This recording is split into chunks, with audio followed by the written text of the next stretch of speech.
Hello, hello. Who jumped? Who did I make jump today? It's been a while.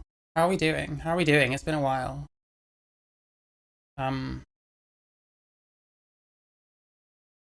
Thanks to those that watched my Alan Webley video. It's doing quite well. Hopefully it'll be over 3K views by the end of today. Currently, hello, hello. Who jumped? Who did I make jump today? Shut up, shut up, shut up. Sorry about that. Let me just remember how to do literally anything, so it's been a while. Yeah, thank you for those that watched my Helen Webley video. I know what the next thing will be yet, but I want to keep making like scripted stuff. It's been nice seeing my sub count actually go up for the first time in fucking forever. But yeah, I was gonna watch the Cambridge Union debate today. I was kind of not gonna bother because Helen Webley is only near the end, or at the end, should I say, and doesn't actually like debate with anyone, which is really crap. But to be honest, I'm not really watching it just for Helen Webley. Like I've done a video about her. I don't know what else there is to say, to be honest. It seems like there's quite a lot of interesting stuff that came up. And I have a feeling I'm probably going to end up being critical of both sides to an extent. So hopefully it'll be at least somewhat interesting, and if not, then I apologize in advance for wasting your time, I guess. Thank you, Boy Moderology, for the membership. Thank you. I don't know if it'll play. Maybe it will. Oh, I turned. Fuck's sake. I'm sorry. I turned notifications off. See if it plays now. There we go. Why am I dancing with that trans person? Thank you, thank you, thank you. Make sure you like the stream. Don't forget you can super chat on YouTube as well as Streamlabs in the link in description. Maybe I'll do. Hang on. Oh fuck! I closed it. Fuck's sake! I was gonna do a YouTube super chat goal. You can super chat on YouTube as well as Streamlabs. You can join the channel.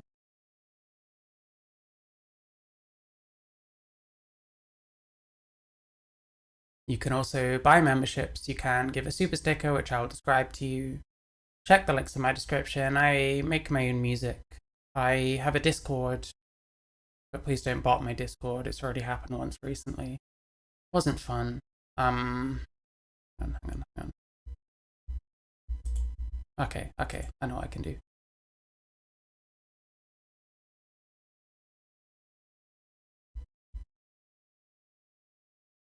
Yeah, let me just do a... Why not put the "you fucking bitch" from Alan Webley? Well, the thing is, if it's swearing, I have to censor it. Well, I don't know if I have to censor it, but I tend to. I have Femios. What was it Femios said? I can't remember.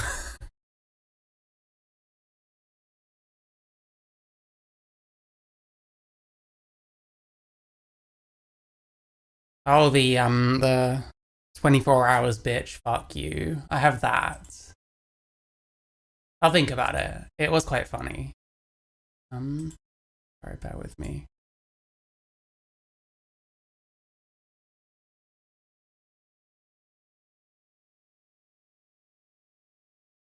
Oh, it's this one. It literally says goal.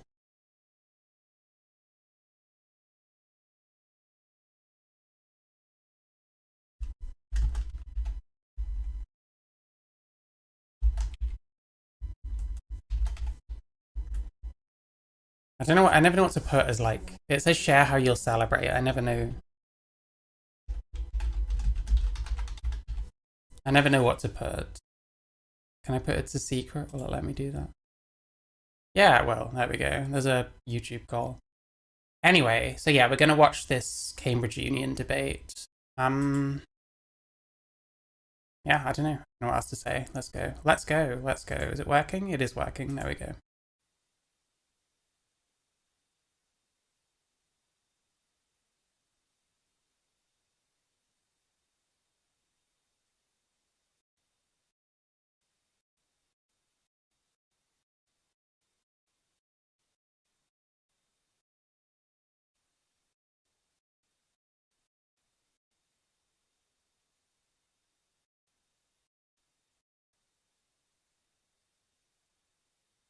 Wagwan indeed. Hope you're good. Where does this start? Hang on, it's smiling. Alright, we got sound.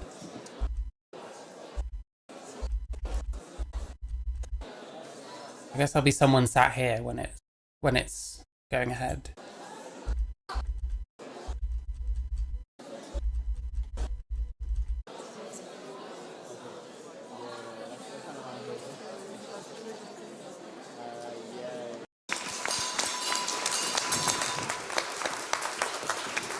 Buck Angel in his... Oh, wait, we just missed it.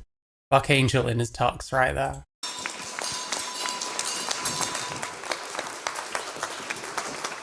There's Wabbly. You see her right there. Walking there with that Maeve woman. That must have been... Walking side by side with Wabbly. That must have been an experience. Yeah, it's just what British people do, isn't it? It's just what British people do. They go into a posh hall and wear tuxedos to have a conversation about God knows what. Good evening, ladies and gentlemen, and welcome to the Cambridge Union for our third debate of Easter term. Thank you so much for turning out in the middle of exams, coursework deadlines. It's great to see so many of you in the audience tonight. Now, before we start the debate, I'm just going to quickly run through a couple of notices, our house rules, and the format for this evening. So in terms of notices, we're hosting Jax Jones, the DJ and musician, tomorrow at 6 p.m. On Saturday at 7:30, we'll be starting our Eurovision watch party, which promises to be good fun. Then next week, we'll be hosting the Russian dissident and former chief of staff to Alexei Navalny, Leonid Volkov. Then on Tuesday, we'll be hosting Nina Khrushcheva, the granddaughter of Nikita Khrushchev and an acclaimed historian, and also a panel on 40 years since the Chernobyl disaster. And then finally, at this point next week, we shall come together to debate the motion, "This House believes NATO is unfit for the world today." Now, in terms of house rules, the main one here is that there is no filming or videoing. We have a professional team of videographers and photographers who will be doing that this evening, so please let them get on with their work. In terms of format, so the night will start with a 10-minute proposition speech before moving to an opening 10-minute opposition speech from our paper speakers. We'll then hand it over to the floor for a round of floor speeches, taking one in proposition, opposition, and abstention. These are roughly 2 to 3 minute speeches. And I would encourage you all to make them. We have a prize for the best one, as judged by myself. And the prize this evening is an 8-inch Basque cheesecake from Bertie's Cheesecake Company. So if you have a particularly sweet tooth, do try and get in there. Did you just say tooth? Tooth, do try and... Like I said tooth. Is that how you talk in Cambridge? From Bertie's Cheesecake Company. So if you have a particularly sweet tooth, do try... You have a sweet tooth in it anyway. And get in there. But that is essentially it. The only other thing is points of information. So during speeches, you as a member, it's your right to raise points of information. That can be a challenge to what a speaker is saying. It can be a clarification on a fact they've used, though I ask that they're kept short, roughly 10 seconds. It's not your chance to make a speech. That's for floor speeches, and it's the speaker's prerogative to accept or decline. If the speaker declines it, you cannot make it. Oh, so that was the thing. Helen, every time someone chimed in with one of these points of information, she just said no. I remember this. I saw a bit of Helen's part at the end here. And the same goes to you when you're speaking. You have the ability to decline a POI if you don't want to take it. But that should be everything. So the motion before the House this evening is "This House believes modern LGBTQ+ activism fails its community." And opening the case for the proposition is Buck Angel. Buck is a transsexual advocate, educator, and personality, known for his work promoting visibility, bodily autonomy, and honest conversations about gender and sexuality. In particular, he has become a prominent voice in discussion. That's Helen Joyce. Okay, we got Helen Joyce. We got, what's her name? Connie Shaw. Not sure who this is. I don't know these people. I think this guy is one of the other speakers, the black guy next to Buck. Discussions about transgender health, identity, and self-acceptance. Buck, you have the ears of the House.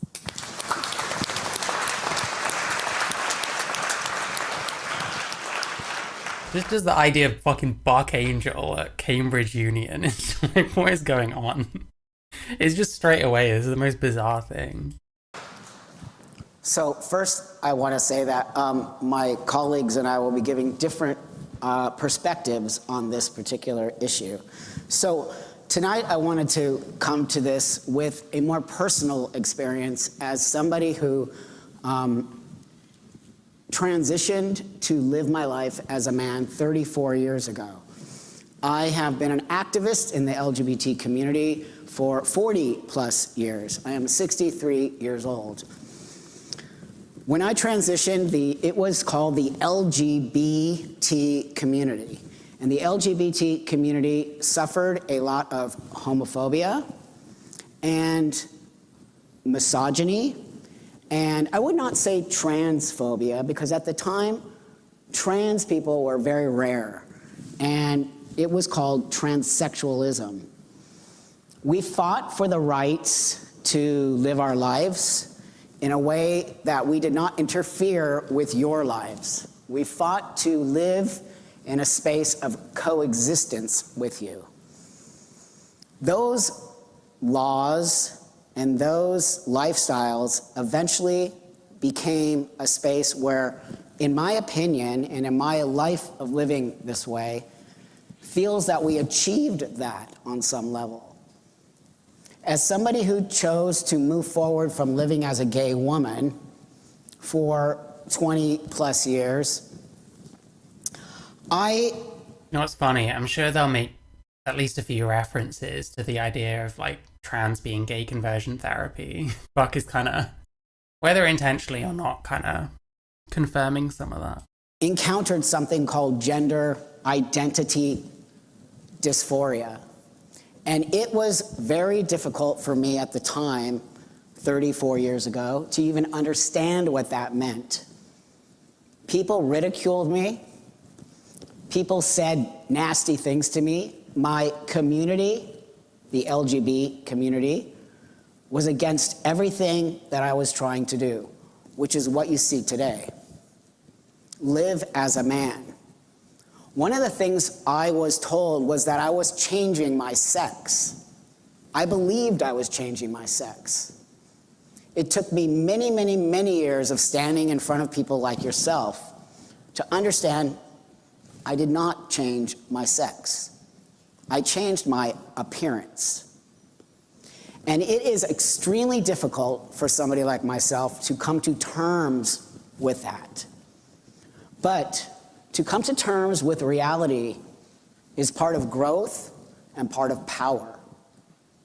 And as I moved forward in my transition to live as a man, I became a pretty big public activist for transgender rights, meaning that I felt other adults like myself would benefit from choosing to live as a male or female, what we used to call a sex change.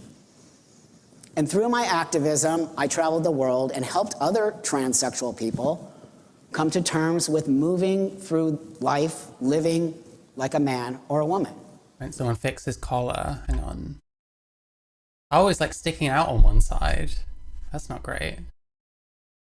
Activism, I I'll traveled. be honest. I don't think I've ever worn a tuxedo like in my life. I think I may have worn a bow tie once or twice when I was like very, very young at like weddings or whatever. I don't actually know how you're supposed to wear them, but The world and helped other transsexual people come to terms with moving through. oh Jesus. Yeah, you can see how uneven it is. Shit. Okay, everyone else is tucked in behind their bow tie, so I'm guessing he needs to like tuck this bit here in. Life, living like a man or a woman, but always understanding we never changed our sex. Gay rights moved forward. I remember things like AIDS, losing all my friends to AIDS. I remember gay bashing, getting myself. Wrong kind of shit. I'll take your word for it. I know nothing about this kind of thing. Men's fashion was always like very alien to me. Bashed on the streets of Los Angeles. I remember being called a freak, a weirdo. It makes me emotional today even to think about it, 34 years later. Today, I see rights that I never thought I would see. I see rights to live with the opposite sex, with the same sex, I'm sorry. I see rights that are important in same-sex attraction. That's why those words matter to me and to many people in the LGBT. Oh, the shirt is quite ill-fitting as well, Jesus. Sorry, I know I'm not talking much about what he's talking about, but we're still kind of getting into it, you know. That's why those words matter to me. Oh my god, dude. Maybe you needed a cummerbund. I mean, can you see? Can you see? That's bad. That's bad, man. You're at Cambridge Uni. You're in fucking Britain. Fucking sort it out, man. And to many people in the LGBT community today. That's why sex matters. That's why understanding what sex is and understanding what biology is. But today I see many people say things like biology is a social construct. You can change your sex. You are assigned female at birth. When you say, like, you can change your sex, like, you can nullify your sex, you can alter your sex characteristics, a lot of this is, like, semantics, and to be honest, I don't find this kind of thing. That whole argument, can you change your sex, it really doesn't fucking matter, honestly. I think it's a bit delusional to say, like, someone like me, I'm post-op, like, male to female. I haven't actually become female, I haven't changed from male to female. It's, like, more in how you live your life, and you change your body as best you can. But, like, the idea you can change your sex, well, I guess you can, maybe to some extent, just not, like, completely, if that makes sense, I don't know. These things are not only The whole discussion was pointless. Yeah, we'll see, I guess. I don't know, there's a few interesting points that I definitely want to get into a bit more. Transphobic. They are also Uncle Buckus. I'm sorry. Where's First Amender at? How's he calling me fucking the trans Uncle Ruckus when we got Uncle Buckus right here? Fuck me, dude. Homophobic. And I have seen so much change in the LGBTQIA plus MWIPQYZ community. This bit is always funny, right? It's always funny to say this. Plus MW change in the LGBTQIA plus MW. So M would be map, I guess. W? Is it just random letters or do these stand for anything? IPQY. Did he already do intersex? Hang on. BTQIA. He already did intersex. There's another I. What would the I be for? Plus MW. Or maybe MW is just men and women. IPQY. I don't know about I. P would be pedophile. Okay, so it's not map, it's pedophile. Z community.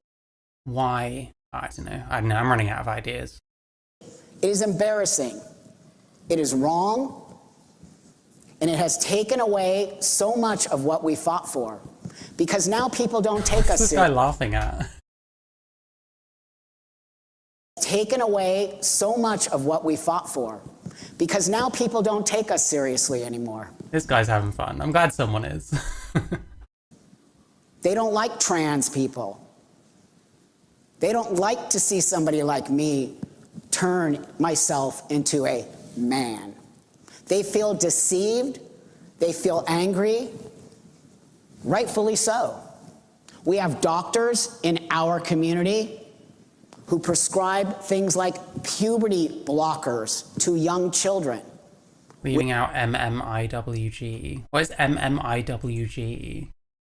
I thought Canadians did 2S LGBTQIA+. Oh, MMIWG 2S LGBTQIA. Is that what it is? Oh, missing and murdered Indigenous women, girls, Two-Spirit people. Do they add this on to LGBT? Okay. What is MMIWG2LSLGBTQIA? Wow, amazing. Fucking God bless Canada, listen. With no backing, we have many studies that show this does not work. A child cannot change their sex. Wait, hold up. Community who prescribe things like puberty blockers to young getting on. Okay, fair enough. Children with no backing. We have many studies that show this does not work. A child This isn't cannot... really true. We have plenty of studies suggesting there isn't much benefit to their mental health. And then the arguments will be, well, it's part of the process. So it's part of the process, except when it isn't part of the process, because it's a pause button. I don't know about studies saying it doesn't work.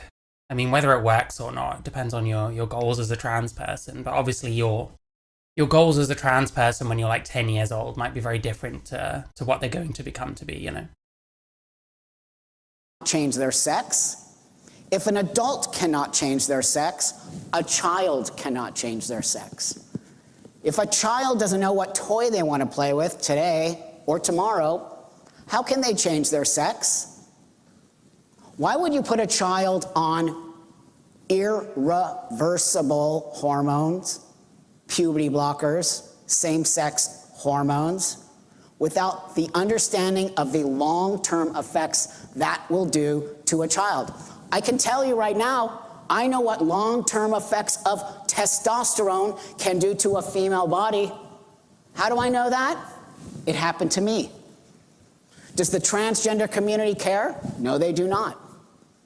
I am considered an elder in this community, yet I am looked down upon. I am ridiculed, called names, even called transphobic. Guilty, to be fair. Have I called him transphobic? I don't know if I've called him transphobic. I've definitely ridiculed him a fair amount. I am ridiculed. The problem is he's quite ridiculous in a lot of ways. So it's like, well, that's kind of what's going to happen, unfortunately. Names, even called transphobic. Like, if you're going to go out onto the internet and say a lot of stupid shit, then you're going to be ridiculed, unfortunately. It's not necessarily just SJWs doing it. Because I do not believe in the way this community is headed. The LGBT part of the community is about sexuality. The TQIA-MWPQIST is about something else. It's about choices of identity, which are fine. It's about choices of living a life different than everybody else, which is fine. But it does not represent a community that once thrived helping each other. We helped each other get these. The way I got here was because of gay men, not because of the trans community, not because of gay women. Gay men helped me find this space. Today, the transgender community does not acknowledge the work I have done. I'm not sure what he means, like, gay men, not because of gay women and stuff. Because of gay women, gay men helped me find this space. I don't like Buck Angel and feel his current stuff is fake reactionary as he constantly contradicts himself, but I wouldn't call him transphobic. Yeah, I don't know if I think he's transphobic. I mean, to call someone transphobic is like, I don't know. I can't be asked. It's barely a criticism, honestly, a lot of the time. There are so many better criticisms you can make of Buck Angel. Today, the transgender community does not acknowledge the work I have done in order to be in places like this. And by the way, I don't know, someone like me, I'm always talking about how, like, trans people aren't a monolith. And that we need to stop treating the so-called trans community as if it's one voice with one opinion all the time. It kind of feels that way a lot if you're someone that disagrees, because you get a lot of shit for disagreeing with like more woke trans people. And it feels like they're very much the majority, but I don't even know how true that is. And it's a bit annoying how it's both sides that constantly treat us like a monolith. And then I presume, you know, pretend it's not when it's suitable. And talk about the reason Buck's I'm views are rational. I don't know if I agree. I don't know. I have to watch more Buck Angel. I do, at some point, I think I would like to make a video about why I really hate a lot of true trans YouTube, you know, like Buck and Blair and stuff like that. So maybe I'll get into it more. But I don't know, whenever I see him react to stuff, he just says some really, like, dumb shit. Trans critical, maybe. I don't know. Alive at 63 years old.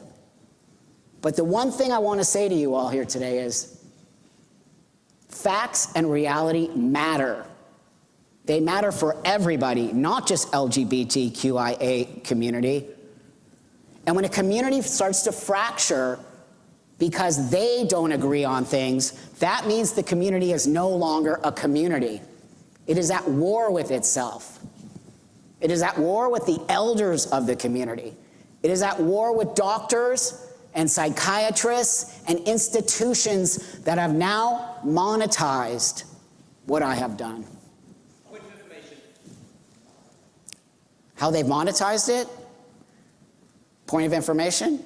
They've monetized it through medical access to puberty blockers, to lies, psychiatrists, and institutions that have now monetized what I have done. Point of information. Monetized what he's done.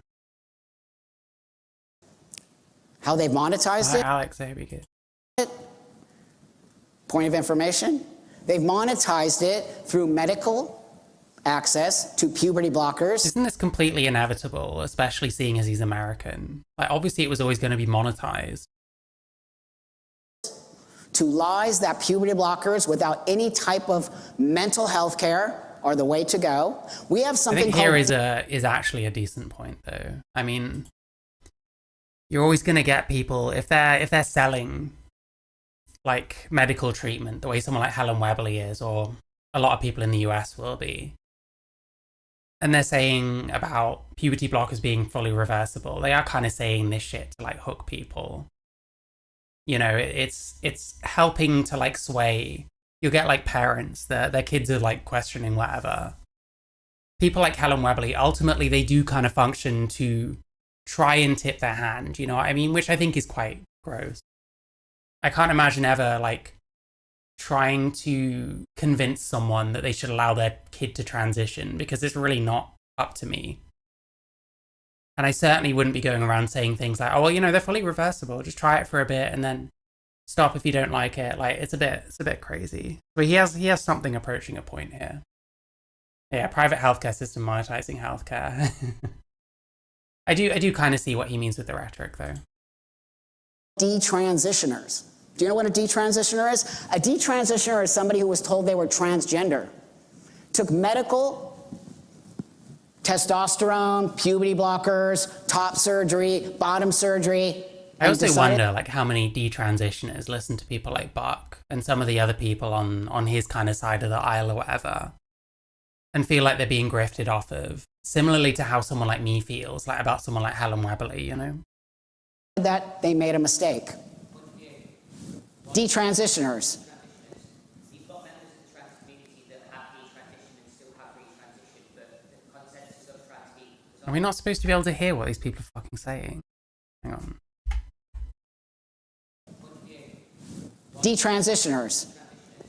You've got members of the trans community that have detransitioned and still have retransitioned. Okay, let me just... You didn't know how deep the Webley rabbit hole went. Yeah. Helen Webley is a lot of interesting history. And the thing is, you know what's really annoying? People like miscite what went down with her and like the UK regulators and stuff constantly. There's people constantly saying, there's probably people in this chat on the side of this video, because this is a live stream. There's probably going to be people being like, oh, Helen Webley got struck off. It wasn't her that got struck off.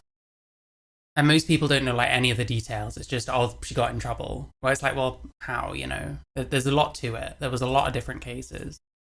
I'm actually really surprised. That I didn't see like other countries where she's also been in trouble with, which doesn't mean that hasn't happened, but, you know. I know multiple detransitioners. They're normal people who can accept responsibility for their own actions. Well, that's the thing, yeah. I mean, I think it's a bit different. I treat it a bit differently when it's like adults versus children. Like if someone transitions at the age of 30 and decides at 35 they made a mistake, well, a 30-year-old can make those kind of decisions, you know. A 30-year-old can consent to changing their body which way. It's more when it's like kids that are involved. I think you kind of have to bring in the detransitioners talking point with the trans kids talking point. And too many people, they'll get some sob story about someone who started when they were 30 or whatever and then detransitioned a few years later and they grew boobs or whatever. At a certain point, people are responsible for their own decisions. I think some of these people, honestly, if I was a detransitioner and I made that decision as an adult, I would honestly find some of the attention they get from like people like Buck or people like Billboard Steve or whatever. I'd find it kind of patronizing. You've got members of the Name something that hasn't been monetized. I don't know if I can. We're good at that, aren't we? Humanity. We're good at monetizing things. Okay, let me just. Transitioners. I'm going to turn the volume up on my end really loud. It's going to be the same on your end. I'll just see if I can actually hear a fucking word. You've got members of the trans community that have detransitioned and still have retransitioned, but the consensus of trans people, because I'm one of them, the consensus is that detransition have an issue against trans people, which I don't think they do. Nope, I can't hear a word.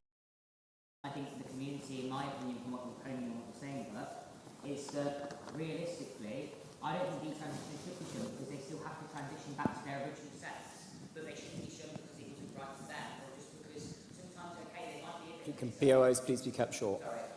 Detransitioners are a thorn in the side of the medical and transgender institution. You know what? That's actually it's weird hearing that from like an ideologue. That kind of makes it sound like you're using them, you know what I mean? Considering what he does and the ideas he puts out there, it does make it sound like he's kind of using them because he knows that they're like inconvenient. So how much does he care about these people, you know? Because once we have people who are coming out and saying, I transitioned and made a mistake, what does that mean to the medical world who is pushing people through who should have never been pushed through? There is no psychiatric evaluation.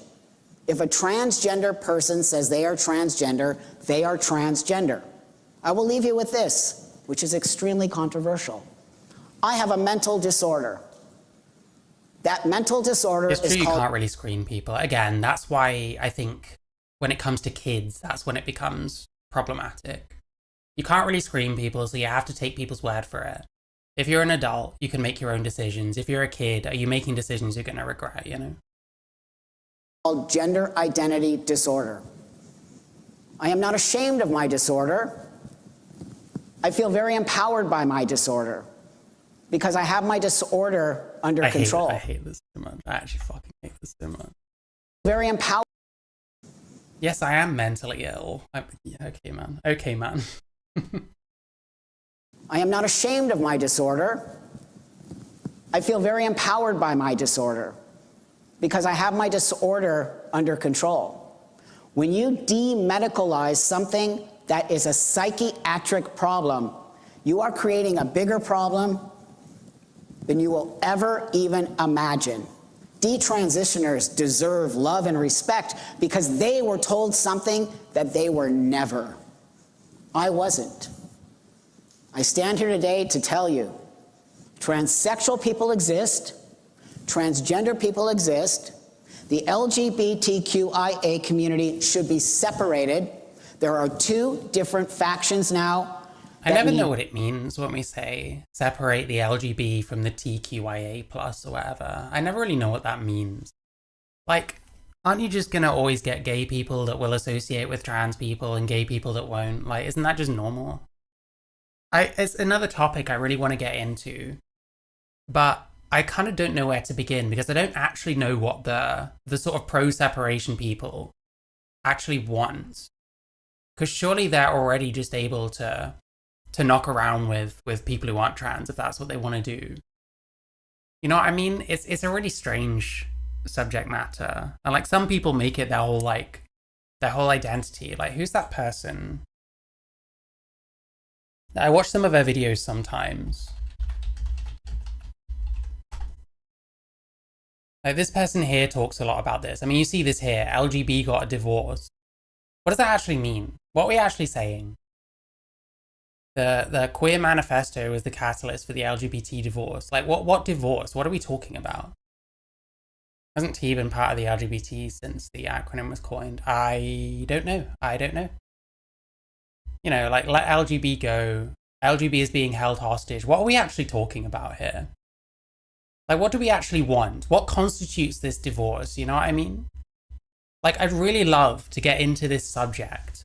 But what I don't really want to do is make a video that's just like, what are you talking about? What are you talking about? What are you talking about? I don't really want to make that, you know? It'd be cool. Maybe if I talk to someone like this, I don't know, I could reach out. Like, what material are we talking about? When we say about, like, splitting the LGB and the TQIA, like, what are we actually saying? I don't really get it. Two different ways of being. And until we all understand that, and more dialogue. In my time of being socially active, we went from gay and lesbian to lesbian and gay to LGBT to LGBT. Okay, fair enough. Listen, I don't know. Gets opened, and people who are not in the community are able to have that dialogue. We are not allowed to have dialogue with other people. And until we all understand that, and more dialogue gets opened, and people who are not in the community are able to have that dialogue. I don't see how people aren't able to have these dialogues, but okay. Like, just because one side isn't always very willing to engage in the dialogue, it doesn't mean that it's not able to happen at all.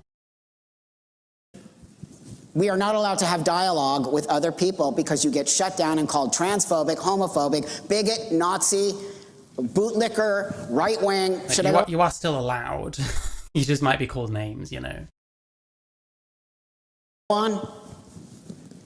on the internet. You'll see it all. And I'm pretty sure all of you are on the internet. You'll see it all. I think this point would have hit a bit harder, like, you know, maybe 10 years ago, something like that. You know, like 5 years maybe. Nowadays, everyone's talking about this kind of shit, you know. They do not give you the opportunity to have what I have here today.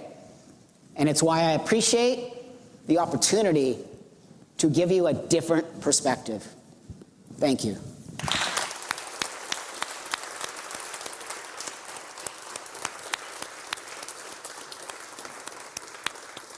Thank you, Buck, for that fine speech. We now move to the opposition. And opening the case for the opposition this evening is Andrew Boff AM. Andrew has served as a London-wide Assembly member since 2008, having previously served as its chair. He is a patron of LGBT plus Conservatives. In 2023, he was marched out of the Conservative Party conference after calling Suella Braverman's speech a homophobic rant. Andrew, you have the ears of the House. Thank you very much.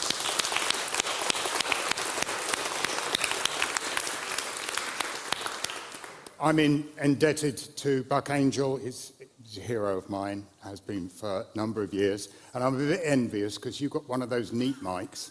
And I've got this thing that makes me look like a shabby Madonna. But still, we'll push on. I oppose this motion. And I do so with some surprise. Maybe because trans isn't a sexuality. So it literally just is people don't want to say LGBT. Well, it's like, can't people just use whichever acronym they prefer? If people just want to say LGB, they can do so. I just don't know what it materially means to, like, divorce the LGB from the TQIA. It just is a very abstract concept that is never really come to anything, you know.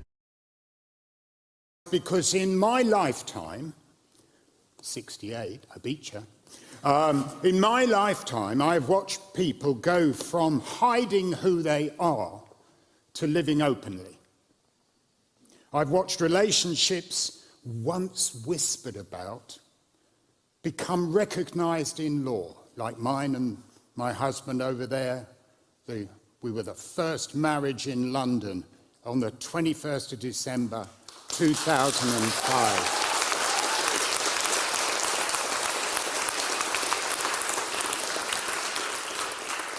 Though I would advise you never have, just to be the first, we had to get up at 8 a.m. in the morning. We looked like monsters in the photos, but still.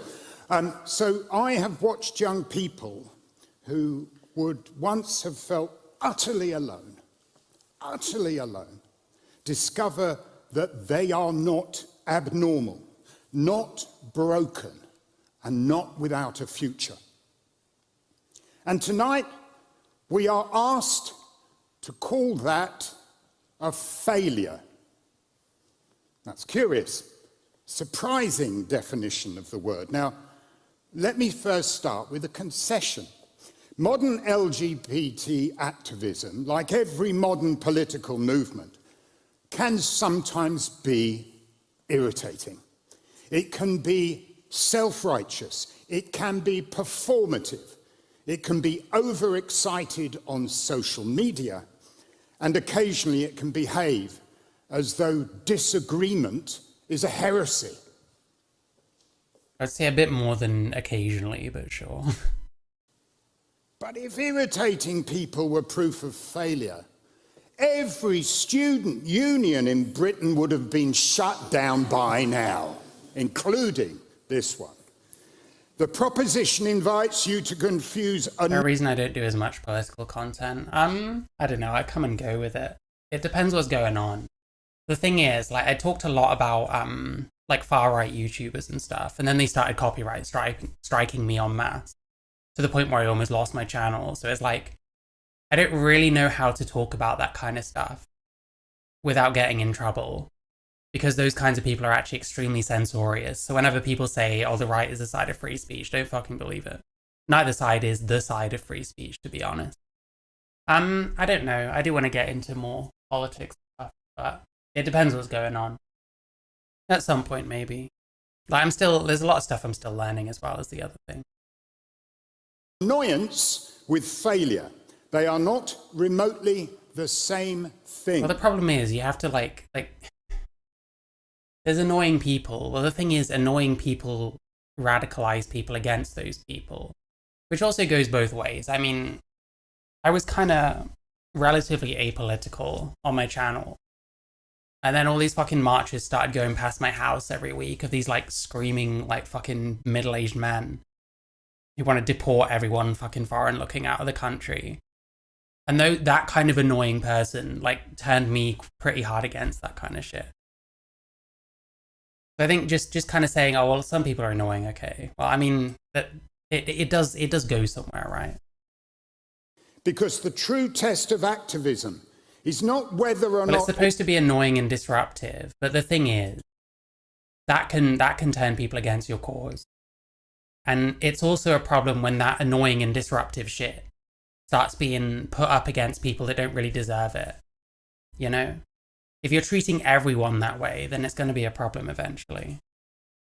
It occasionally says stupid things online. But the other thing I would say, it kind of feels like being annoying and disruptive is working less and less well. Like, we had the Just Stop Oil types, you know, like that was super annoying and disruptive. That's probably the best example of how annoying and disruptive activism can be. It didn't actually really go anywhere. They did it for a while and pissed people off, and then it ended. So I feel like more and more, it's annoying and disruptive, but it's also ineffective. So how much is it not doing more harm than good at a certain point? The true test is, are more people safer? Are more people freer? Point of information. Yes. People aren't safer or freer because realistically, every single person sits there and talks about the statistics of trans people. I take that point. I take that point. When you're 68 years old, they're freer than they were.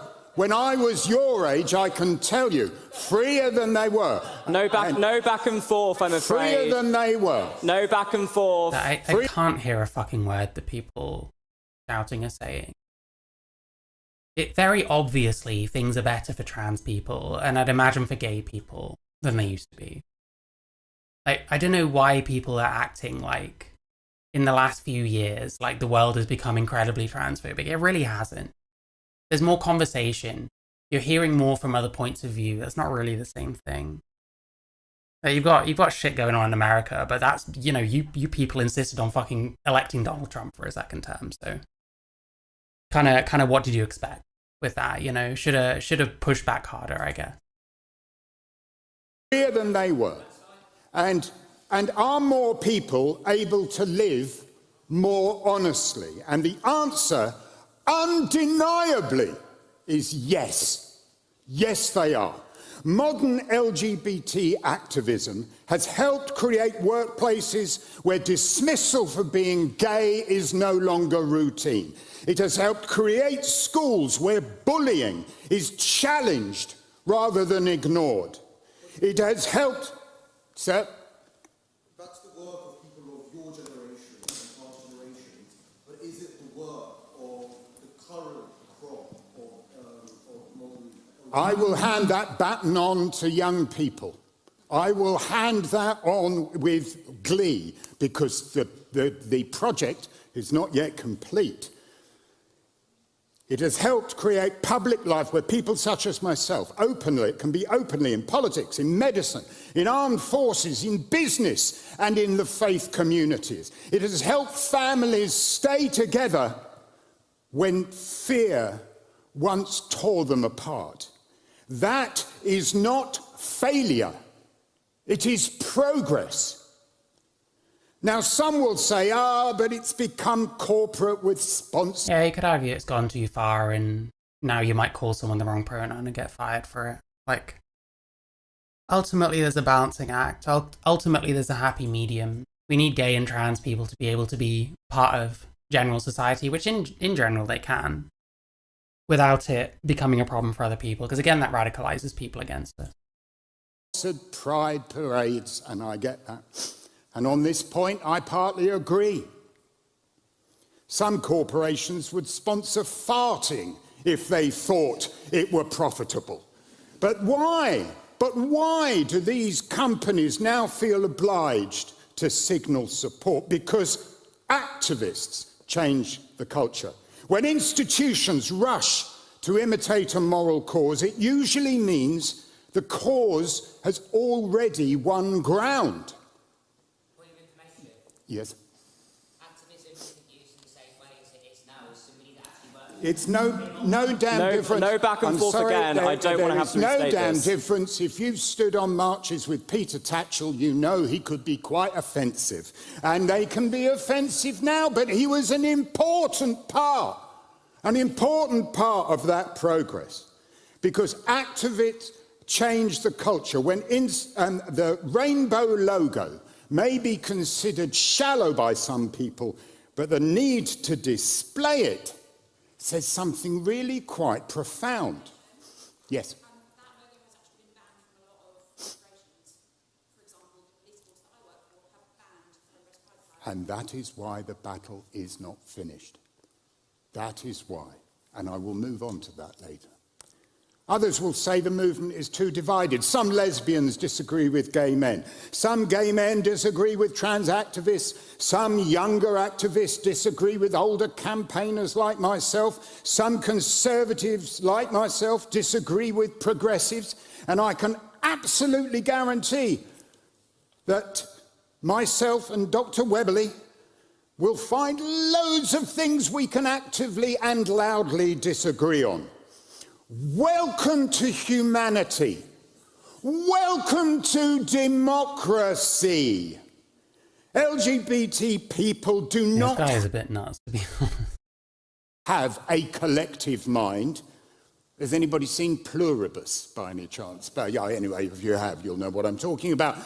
They are millions of I'm not aware Peter Tatchell was a criminal. He had some association with like NAMBLA or something. But I don't know too much about that. individuals. Millions of individuals with different politics, classes, religions, races, priorities, and temperaments. Yes. I think even if you take the lower estimate of 4%, it's still a few hundred million. So LGBT the disagreement inside a free community is not an evidence of failure. It is evidence that people are free enough. I don't know who's saying it's an evidence of failure if people internally disagree. The proposition also asks whether or not activism has become distracted from real issues such as healthcare, rights, and violence. But yes, those... very much so. Very much so. When we're going on about fucking trans girl guides, we're getting distracted. And if we're going on about trans girl guides, it shows that we actually don't have that many problems, honestly. The big problem is like the wait times on the NHS, how difficult it is to access healthcare for like trans adults. Are the issues activists work on every single day? Who campaigns against hate crime? Activists. Who challenges conversion practices? Activists. Who presses for better HIV prevention and treatment? Activists. Who supports homeless young people rejected by their family? Activists. And I must say that when I'm standing in the dock accused of something grim, I don't want a neutral advocate fighting my corner. I want one of them activist lawyers. You know, I want someone like, I don't know, Keir Starmer. I understand he'll be free soon. The proposition has mistaken a few loud internet arguments for the whole movement. That is like judging Britain by comments under a newspaper article.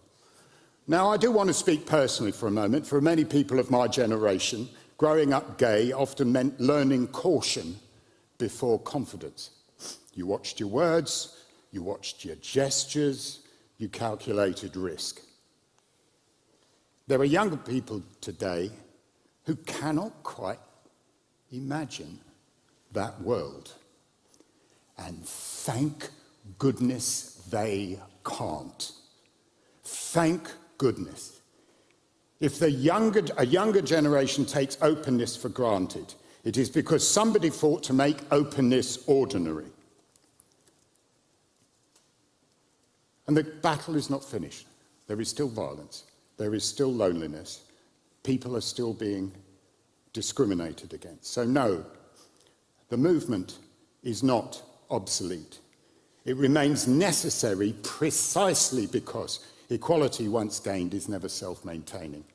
Rights can go backwards. Tolerance can harden. Silence can... The problem you have here is like, well, could activism get to a place where it's inspiring the rights to go backwards, or like for people to get radicalized against like our causes, you know? Can go backwards. Tolerance like the thing that's really frustrating is I get the impression this is just going to be a load of speeches. There isn't really going to be any substantial back and forth where we can debate these kind of things. So like, I don't know. To be honest, I was not going to cover this at all because I thought it was going to be fucking lame as shit. But there were certain things that came up when I saw like reactions and stuff that I was like, okay, I might as well. But there's never much depth, I don't think, with stuff like this. Harden. Silence can return. That is why activism matters. Every movement has excesses. Every movement has its bores. Every movement has people who mistake volume for wisdom. Like, this is true, but is the trans rights movement not full of these people? Is it not full of people that are excessive and crazy? Isn't that part of the fucking problem? None of that defines the whole. None of it. Modern LGBT activism is not a failure because it is imperfect. It is successful because it has changed lives while remaining willing to keep fighting for those who left behind. I don't want you to oppose this motion because you love the shouting, the challenges, the social media back and forth and the arguments. I want you to reject this motion because the rest is silence.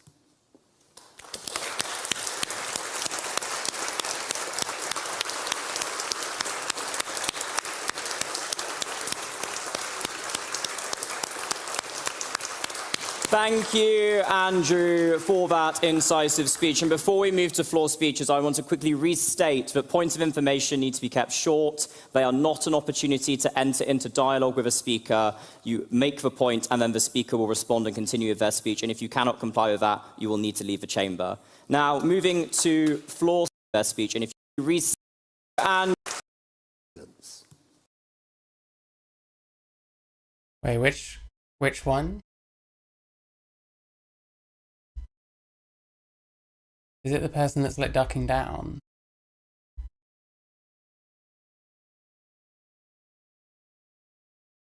I don't know who you mean. Shouting forth. Oh, okay. Yeah, that's pretty hideous. I feel like people have forgotten how to do androgyny and like gender nonconformity well. It's just like, oh, this is feminine, I'll throw this on. Well, does it work with the whole thing? I don't know.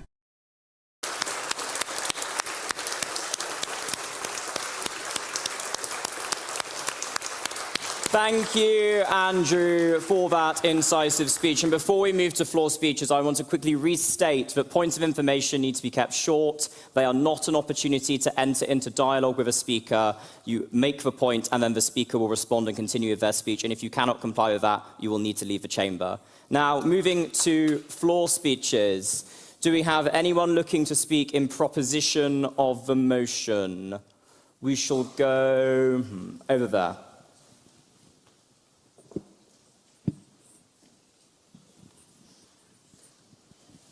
It's Emma Monday. I'm an alum of Queen's College. I think the job of the proposition here tonight is a lot easier than the opposition. Frankly, because I think the evidence is in our favour. I think Buck did a good job of explaining his reasons for why he thinks the movement has unravelled. But I don't necessarily think you need a massive explanation of why the movement has unravelled to see that it has. Nowhere else is clearer than the change in the rate of progress. I think for the last generation, the rate of moral progress was quite staggering. I mean, in America alone, support for same-sex marriage went from 12% in 1988 to 73% in 2022. Within a single lifetime, everything changed for the community. And I think we forgot why marriage equality won. Marriage equality won because it made an argument that everyone could hold. Love is love. Not about differences, not a seminar, not a framework, not about silencing, but about bringing people together. You could show couples to grandmothers in Iowa that the same love was being shown. And people trusted that. They trusted the humanity. And I think what's changed is it's not been about universalism, it's been about differences. And I think this kind of change is not clearer anywhere more than the progress flag. I think the progress flag is a pretty insidious attack job on what was a beautiful, beautiful rainbow flag. The rainbow flag is the perfect metaphor for universalism, about what makes us the same as everyone else. Yeah, the rainbow flag is better, I agree. The progress flag is about celebrating difference, not about connecting people, but about dividing people up and caring about identity for the sake of identity. And I think this is where LGBT activism has gone wrong. This project is not about solidarity anymore. It's about what makes you different. And I think Eric Hobsbawm... Yeah, honestly, I think, like, this person's saying some interesting stuff. Like, it's become, like, super individualistic, I think. It's about, well, I have this up with me, and that makes me different and special, and I need celebrating individually. I think everyone's just becoming, like, fucking main character as fuck, unfortunately. And I think a lot of that is encouraged. You know, everyone is special. Well, if everyone is special, no one is special. He's one of my favourite philosophers. He wrote in 1996 something I thought was quite prescient. Winning majorities is not the same as adding up minorities. He was right. I think the last decade has shown this quite clearly. We win by sharing our humanity, not by creating differences. Thank you. I think I broadly agree with what this person was saying. My thanks to the member for her fine speech. Do we have anyone looking to speak in opposition to the motion? We'll go to the back over there. Thank you. I'm a little bit nervous, so bear with if I randomly stop. But I'd just like to focus in a bit on kind of the issue of trans people, kind of in response to the first proposition speaker and also anticipating the third proposition speaker, I expect. I think there's a bit of an assumption here that trans people aren't really trans, right? That trans people are somehow like lying. And this is Who has made this assertion in this? Okay. this is kind of Like an the TERF easy speakers haven't come up yet. I know that Maeve person shows up and someone else shows up. argument to make because you can't see into other people's heads. You can't tell what other people are really thinking. But so I'm non-binary, and I'd just like to tell you a bit about what I have been thinking throughout my life. So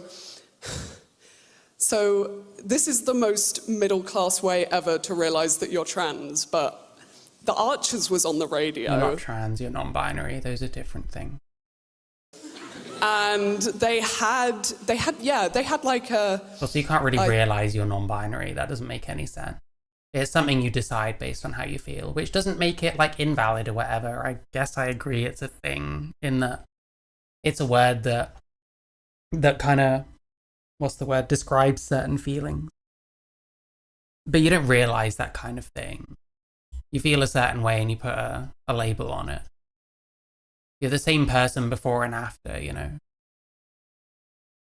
I think it was a male to female trans character for a bit, and it was just... It's a bit like coming to the realisation you don't like peas or something, I guess. That's how I feel about realising you're non-binary. I realised I want short hair, okay, wow. I realised I want to get a bowl cut and look like the kid from About a Boy. Okay, wow, amazing. Like, literally, like, they just said, oh, I wish I was a woman. And I heard that, and I must have been like 10. I come from quite a sort of not politically engaged family, and I didn't know what being trans was. And I thought, you still oh God, don't, but okay. I wish I could do that the other way. And obviously... Wait, so this person... Your gender identity is fixed from conception. This person was like, oh, I wish I could be a boy when she was like 10, and now she's non-binary. So gender identity isn't fixed from conception, it changes. You grow up and you're exposed to more things, and you may have wished you were a boy when you were a kid, but it's like, well, no, I just kind of feel like I fall somewhere in between. Like, Jesus Christ, bro. I was a terrible man. I didn't make a good man. So now I live as non-binary, but I'm just flabbergasted when people think that trans people are just doing it for attention or that they're mistaken. Yeah, because I don't really know what we're speaking to here. I don't know who is saying any of this so far. It's not because you've heard a label and you want attention. It's because there's something going on, and I don't know why it happened. Be. People are trans for lots of different reasons.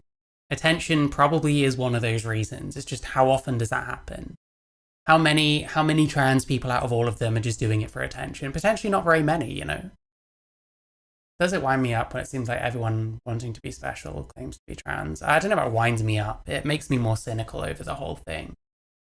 It makes me less likely to take the whole thing seriously. And I'd rather being trans referred to something quite specific, I guess, for that reason. And then all the transgender, like non-binary kind of thing, like that should be a separate thing, I think. As in it should be defined separately. So is being non-binary the cop-out when you can't meet your expectations of what a man is? I suppose it can be. It depends on who you are, I guess. But for some women, I guess it ends up that way. What does living as non-binary mean? I have no fucking idea. You get irritated whenever people call you a she, but don't say anything about it, because no one wants to call you a they. I guess that's what it means, I don't know. But it happens. So, yeah, I mean, I myself, I can sympathise with the first proposition speaker. I'm a bit cautious of stuff like puberty blockers. But I wholly believe... At least somewhat, babes. You should be cautious about puberty blockers. The vast majority of trans people are not lying. They are really trans, and I wholly believe so what does that even mean to say? Someone is really trans? Well, I mean, I don't know, bro. It depends how you... The problem is it has about 10 different definitions. So, like, I guess I agree, but it's like, I don't quite understand the point of saying any of this. I guess it's for the benefit of, like, the Connie Shaws and the Maeve Halligans and that are there. are people who need this in order to live a happy life. And yes, I'm hoping that this is also something that the second opposition speaker might be able to expand on. Yeah, so thank you.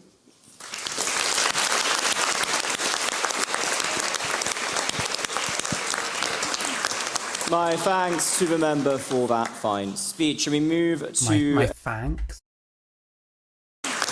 My thanks to the member for that He's fine at Cambridge and he can't pronounce his THs. This is shocking. speech. Shall we move to a... Are we ever getting the chat back on the toy? I keep forgetting it's turned off. What happens is I use OBS to like clip things and I turn everything off just in case someone's fucking around or something. And I always forget to turn it back on. Speech in abstention of the motion. We shall I did turn it back on, but I don't know if it's going to work. Go to the front there.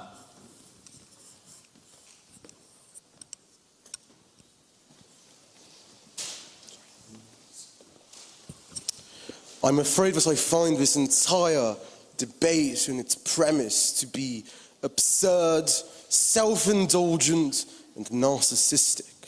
And whilst many of you who know me may think that I'm just describing myself, I assure you that I'm not. Okay, how many pints has this guy had? I'm surprised they're allowed to do that. With Andrew Boff that the work goes on, the cause endures, and that the dream shall never die. Plenty of work remains to be done for LGBTQ people. Of course it does.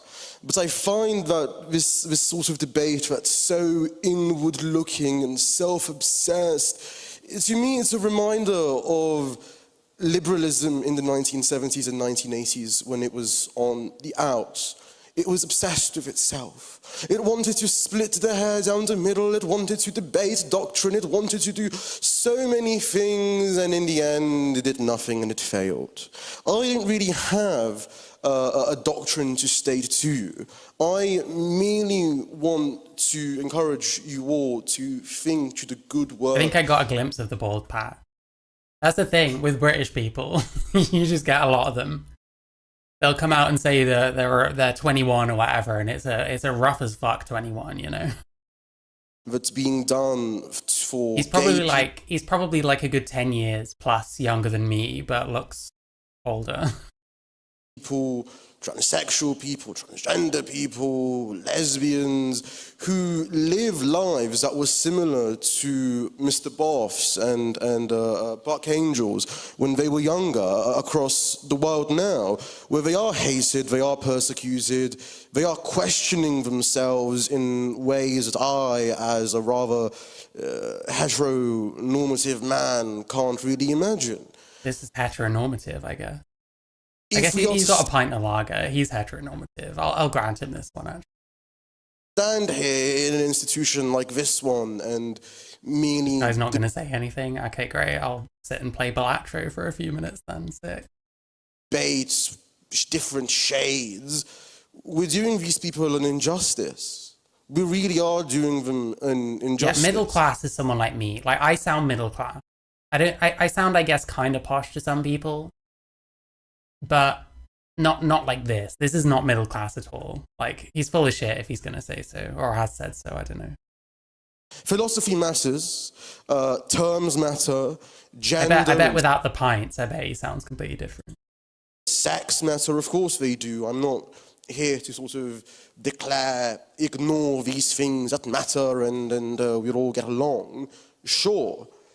But these debates, which are important, can't distract us from the very real charitable work, from the very real compassion we can offer to people who underwent the very harrowing experiences that the first two speakers alluded to and described in their younger years. So I think you should vote in abstention and you should reject a debate that only, that's navel-gazing and soul-searching and self-obsessed.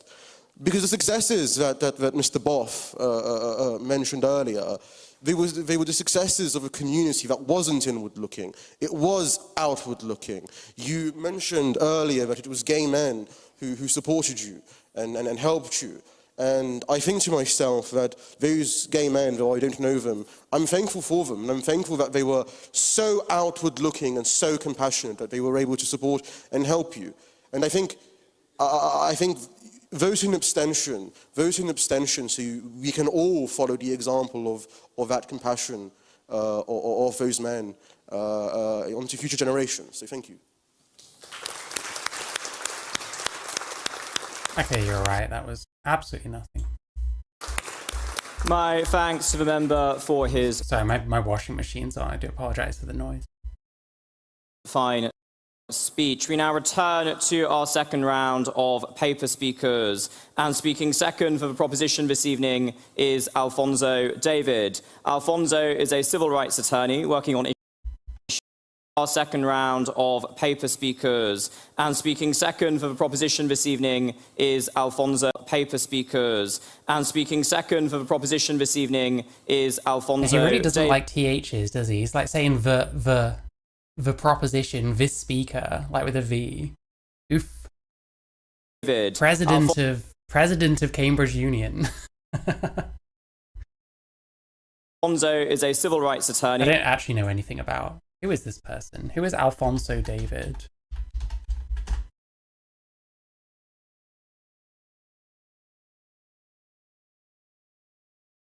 President of Human Rights Campaign.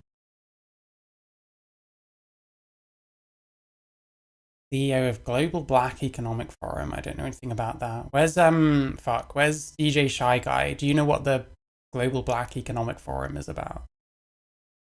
You know about those kind of things. I don't. Don't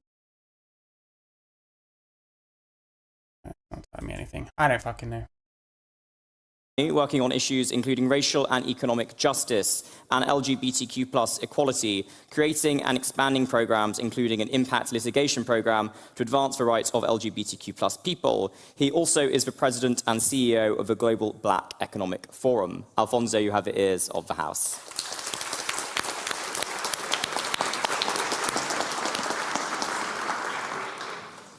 Thank you.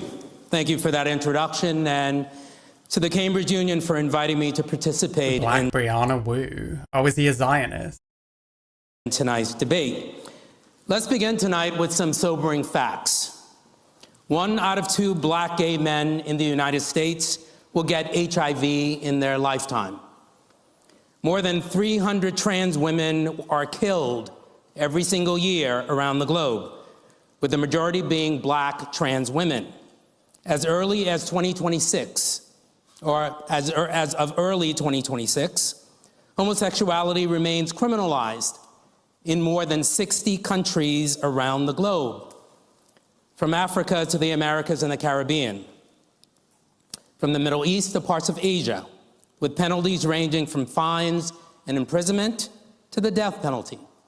And yet, in those very countries, they are simultaneously hosting significant foreign corporate investment and expansion. Tonight is an important conversation about whether the modern LGBTQ activism is actually serving its community. I declare it is not, and I think the evidence is overwhelming. Not only is the modern activism failing its community, but it furthers our collective oppression, and it fractures our community into divisible factions. Factions that are selectively focused on their individual needs to the detriment of the collective whole. And yet, despite the current state of affairs, I remain deeply committed to seeing a movement that has transformed lives, envision a future where liberation can be achieved for all. As you heard, my name is Alfonso David. I come to this issue as a civil rights attorney who has practiced law for more than 2 decades, as an advocate who has worked in government, the private sector, and civil society, and as someone who has spent years operating at the intersection of law, policy, and economic justice, where the distance of what we promise and what we actually deliver is not theoretical, is actually measurable.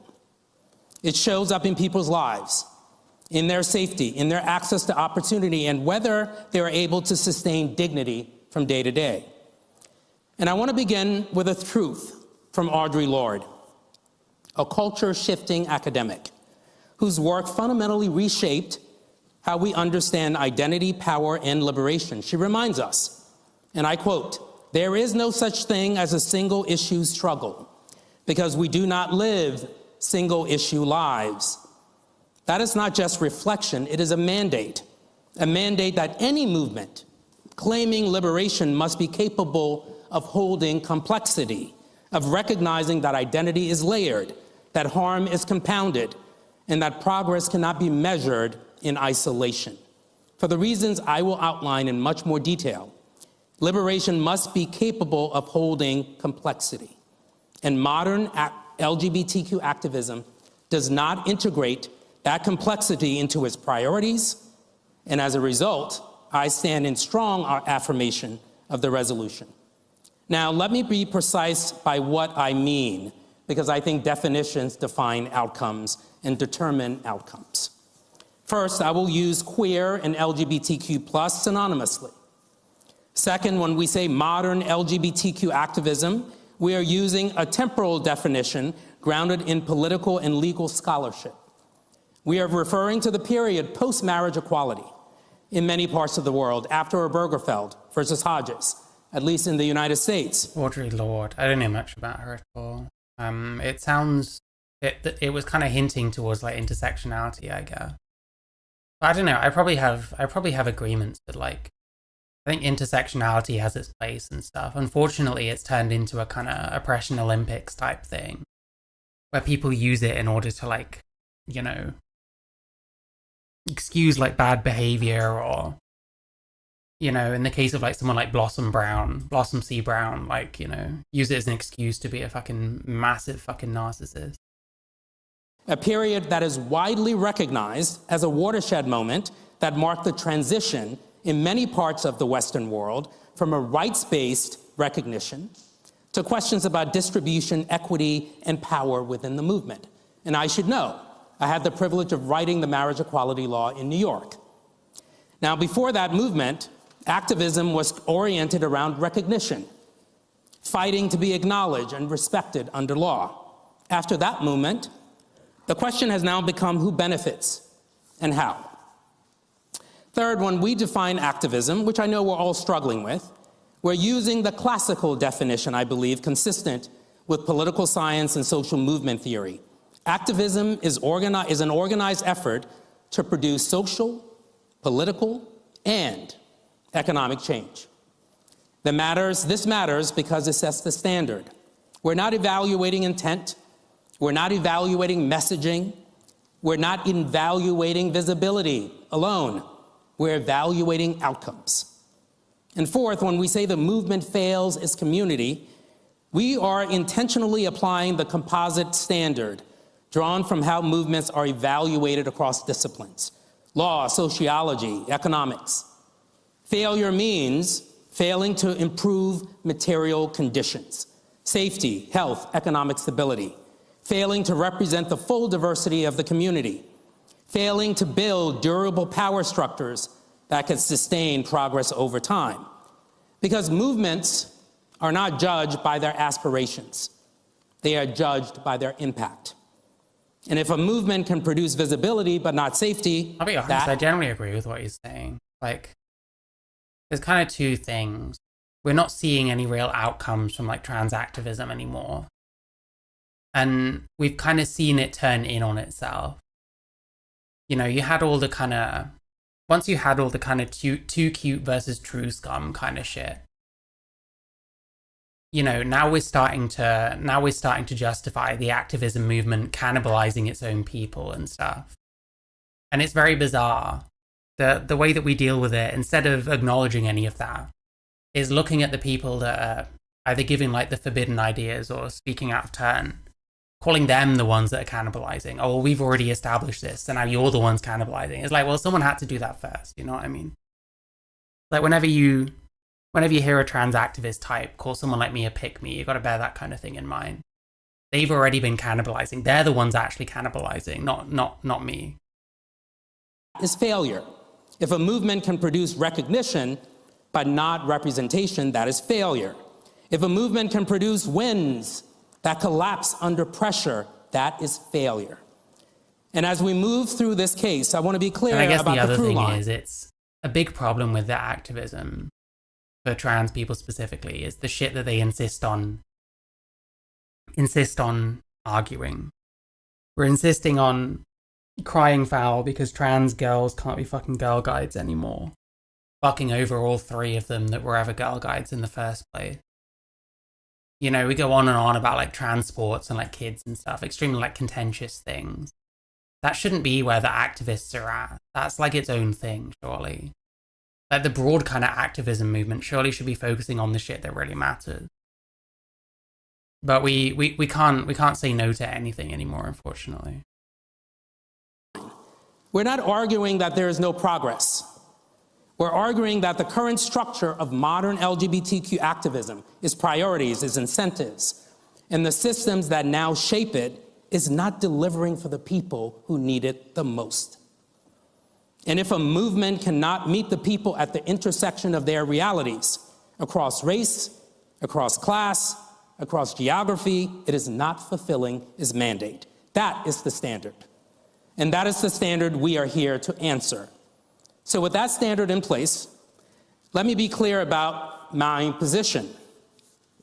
Modern LGBTQ activism has shifted from a material, intersectional liberation movement into a symbolic, institution-driven project that prioritizes visibility over outcomes, leaving the most vulnerable members of the community behind. You know what? Even things like trans women are women and trans men are men.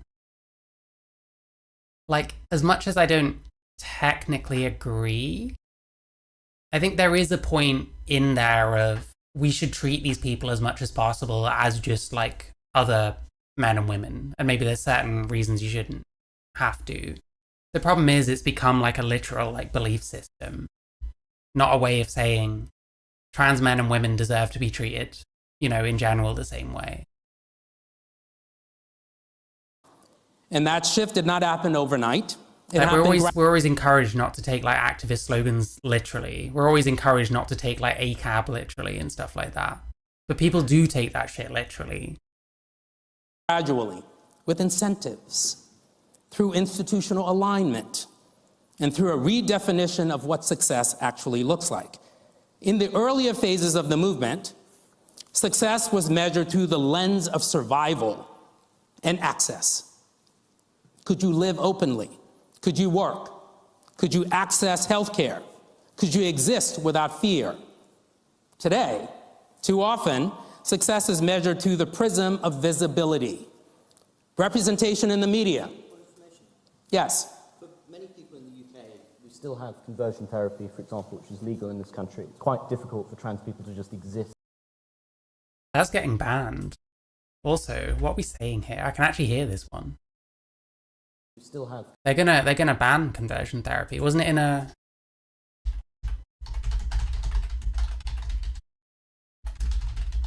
It was in a King Charles speech, wasn't it? Where's IMDb coming up? When was IMDb a fucking news out?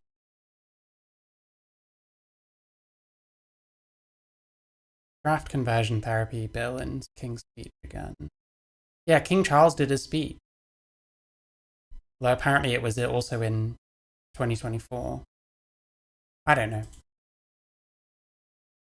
Conversion therapy, for example, which is legal in this country. It's quite difficult for trans people to just exist in public life.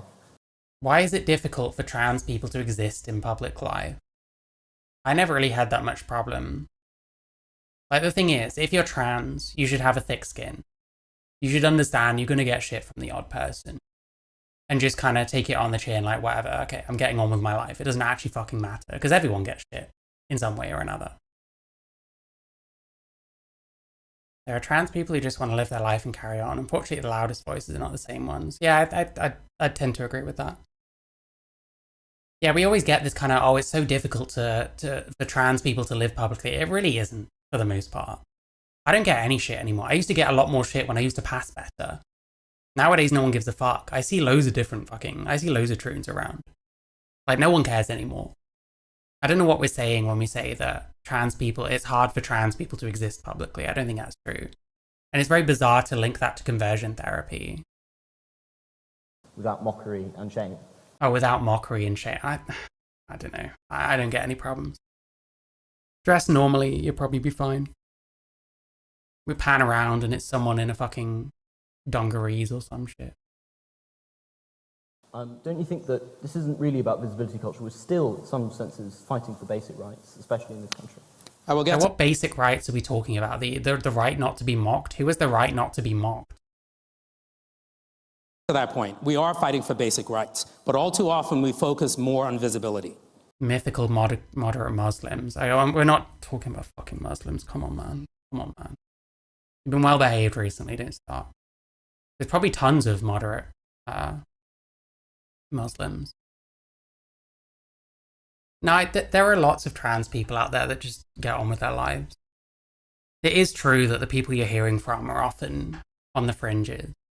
There are a lot of very normal people. And as I was saying before, success today is measured through the prism of visibility. Representation in the media, corporate alignment during Pride, moments of cultural recognition that signal inclusion, but do not necessarily change conditions. And to be clear, visibility matters, representation matters, cultural shifts matter, but they are not substitutes for structural change.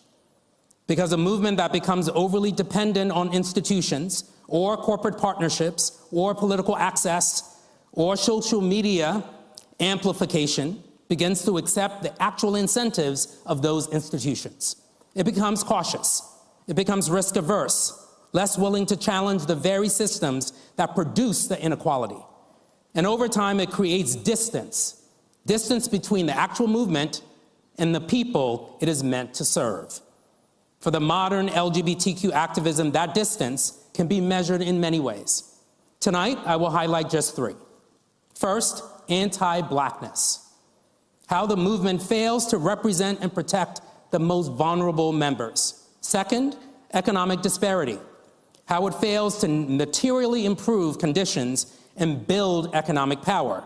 And third, lack of a coordinated global movement and how it fails to build durable, scalable structures that can sustain progress across borders. It doesn't appear that I'm going to have a lot of time to get through all of those, so I'm going to be fast. Let me begin with the first failure, anti-Blackness. Because if we're going to take this seriously, let's set the standard by Audre Lorde. Then there's no single issue struggles.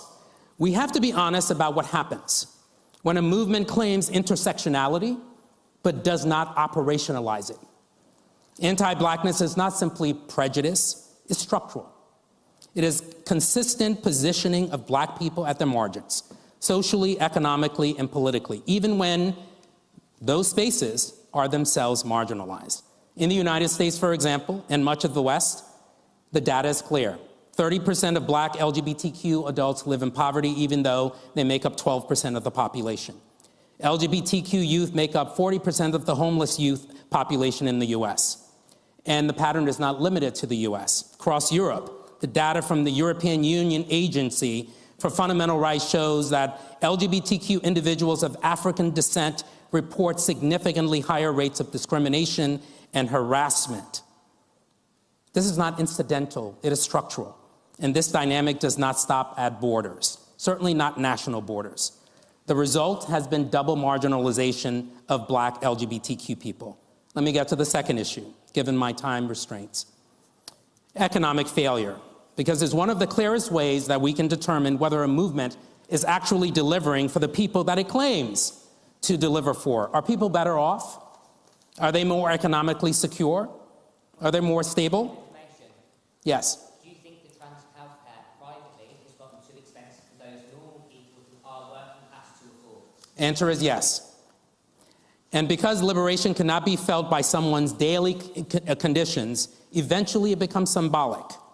Now, if modern LGBTQ activism truly embraced intersectionality as more than just language, economic justice would actually sit at the center of the movement, not at the outskirts. And at the same time... The thing is, if you're going to... I think there's a huge problem. I don't think a lot of like modern, especially trans activism can be very intersectional, because then they'd have to acknowledge like the disadvantages of being female, like in employment. He's talking about like economic kind of justice or whatever. That means you'd have to start talking about things like the gender pay gap as like a sexed issue, because it ultimately is, you know, a lot of it is to do with, should I say, like women not getting the same opportunities because they're going to have to go off and be pregnant, and they're going to be having the kids and taking lots of time off and stuff like that. Like, I think it's very difficult. It's very difficult to have a modern like TRA approach and be intersectional at the same time. And it is kind of interesting, to be honest. I'm actually kind of appreciating a guy like this being up here, because he is kind of highlighting how there actually are a lot of clashes with right. And like, to be truly intersectional, you can't really have that, and you have to acknowledge everyone. But TRA types don't want to acknowledge everyone. They don't want sex to matter, you know what I mean? So it does highlight an interesting paradox that I don't know how is going to be, you know, resolved in a way that is going to allow for TRA kind of shit to carry on the way it does, if that makes sense. The same debate prompt. Yeah, it's the same thing throughout. Modern LGBTQ movement increasingly aligns itself with institutions that are more comfortable funding symbolism than redistribution of power. Now, with respect to the last issue, the absence of a truly coordinated global movement. Because if the first failure... Well, there might well be pay gaps based on race. Like, you'd have to see, like, unemployment rates, stuff like that. That's what that would refer to. There probably are to an extent. But the gender pay gap is a specific thing about women, you know. And when I say women there, I mean, like, you know, sex. As in, like, these people are women, this man here is not. Is about who gets left behind within the movement. And the second is about who remains economically vulnerable despite the movement. The third is about whether the movement itself has built the scale and the durability that is necessary to survive. And I think the answer has to be no.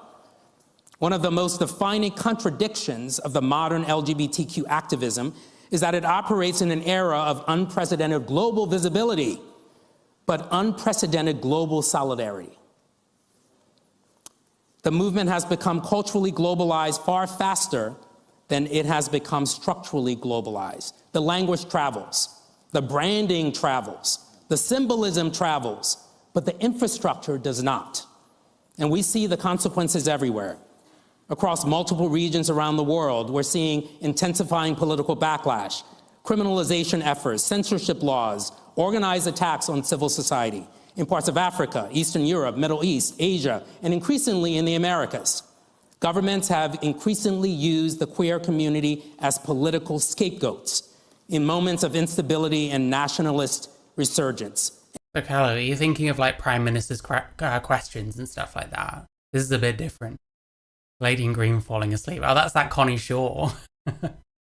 And despite the scale... She's one of them young turfs, you know. ...of these continuous attacks, there's no equally coordinated and visible global infrastructure responding to them, no unified economic strategy.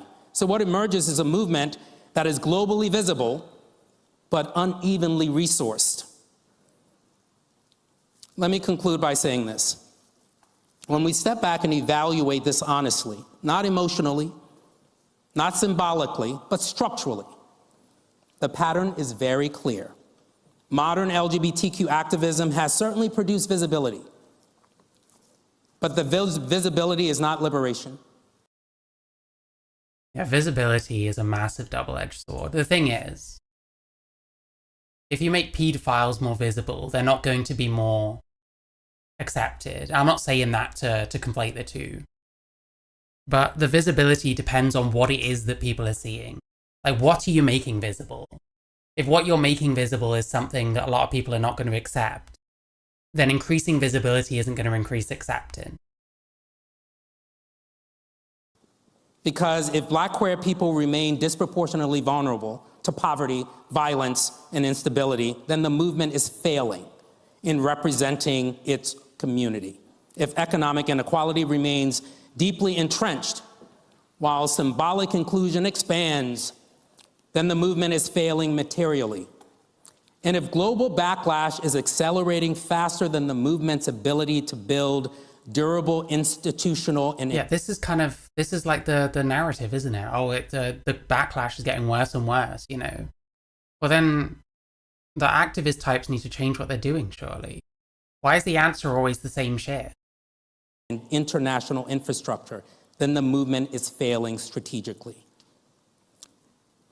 I want to just say that this debate for me is not about whether progress has been made. It has.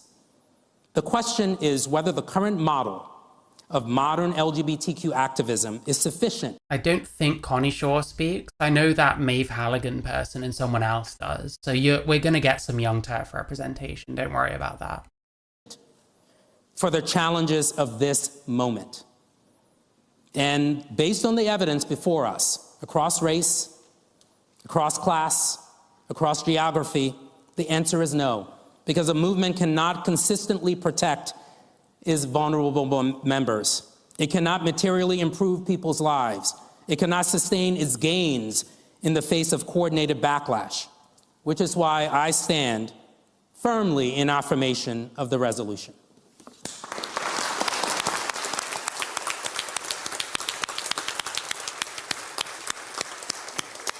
Thank you, Alfonso, for that fine speech.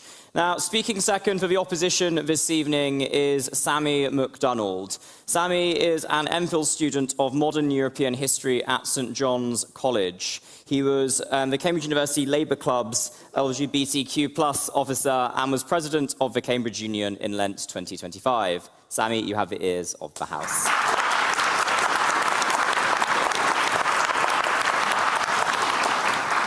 Thank you very much, Mr. President. It's great to see a political leader who is not currently on the verge of resigning. Fantastic, although I see Jasper's looking a little shifty there over there. You might want to watch out. It's a pleasure to be back here. It's probably my last time addressing this, and I'm going to have a moment of self-indulgence and just thank all the staff of this building that have helped give me 4 wonderful years here, making a lot of friends, and there's a lot of hard work that goes on behind the scenes, both with the Orator staff and with the AV staff, and I thank you so much for the opportunities place has given me, and it's a pleasure to address it one last time.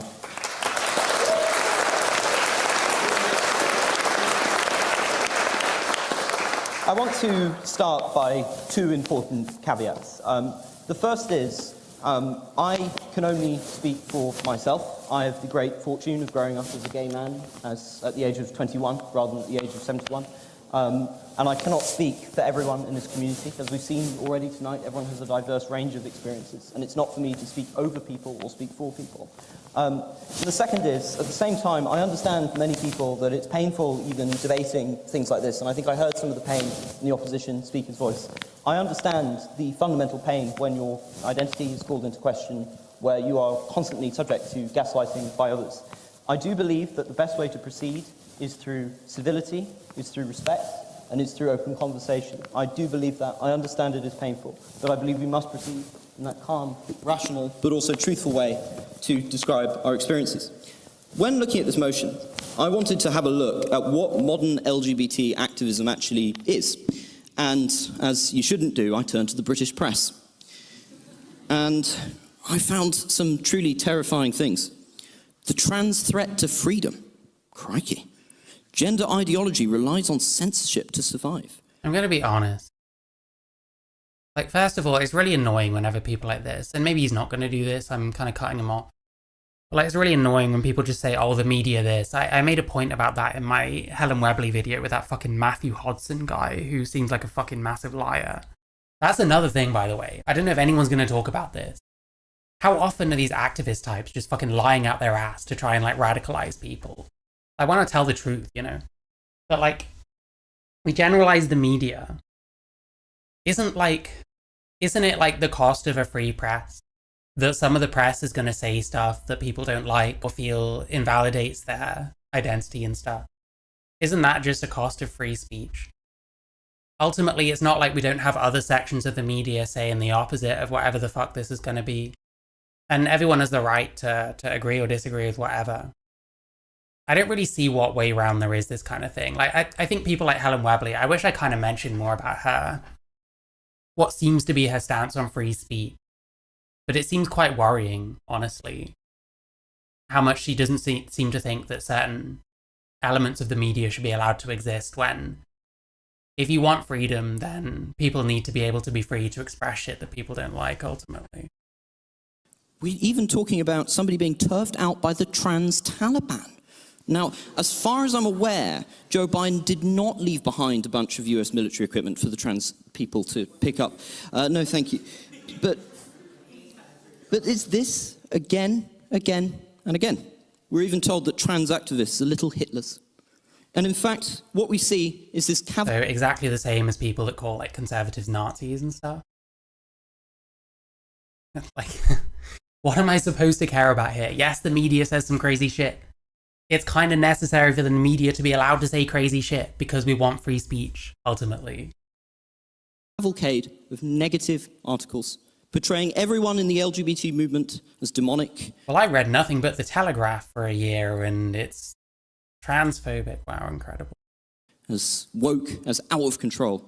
In fact, in 1 year alone, there are 115 negative articles in the Daily Mail. Sorry, I'm going to make some progress, Franny. Yeah, no shit. How many positive articles were there in fucking Pink News or something? It balances out. The media is not a monolith. It doesn't agree with itself all the time. Just give me one sec. Like the stream, etc. Super chat, you know, all that.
Alright, sorry about that. Or was he talking about, oh, the Daily Mail is mean about trans people? Much wow. And when you look at these headlines, they're very hard to explain. Transgender people only account for something like 250,000 people in the UK, according to a census. Gay people, around maybe 5% of the population. But they have echoes for anyone with familiarity with gay history. Turn to the 1980s in the Sun and you see Britain threatened by the gay virus plague. Are we being run by gay mafia? Politicians in constant threat of being outed and their careers ruined for things that they cannot change and things they were born with. And we're seeing something very similar to No one's born with transsexuality, though. That's the problem. today. And this is what I want to call... I mean, we don't actually know if people are born gay, to be honest, but that's a whole nother story. ...attention to. I think that this motion has got it backward. I do understand, and I think many speakers have put it extremely eloquently, that there are problems with the LGBT movement, its cohesiveness, and its activism. But I do think the primary responsibility for the reverse... Wait. ...responsibility for the reverse... Okay, I've no idea if he finishes that sentence or not. If he's going to say the responsibility is on the transphobes or whatever, that's a really retarded point. The point is that people are going to think what they think. If you want people to think differently, you need to compel them. Calling people bigots and Nazis and all this kind of shit isn't very compelling, unfortunately. Wouldn't you say that this is more a problem in general with our terrible, wretched Daily Mail, Telegraph, than This is the drunk guy, isn't it? anything else? I wouldn't say that, and I'm going to get on to reasons why I think it's a kind of broader society-wide problem of which activism is an absolutely crucial part in combating. I want to talk about some... Am I still on? Are we still live?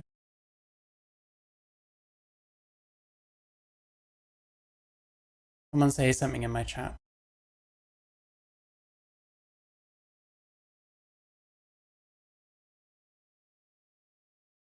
...in combating. I want to talk about some... Am I still on? Are we still live?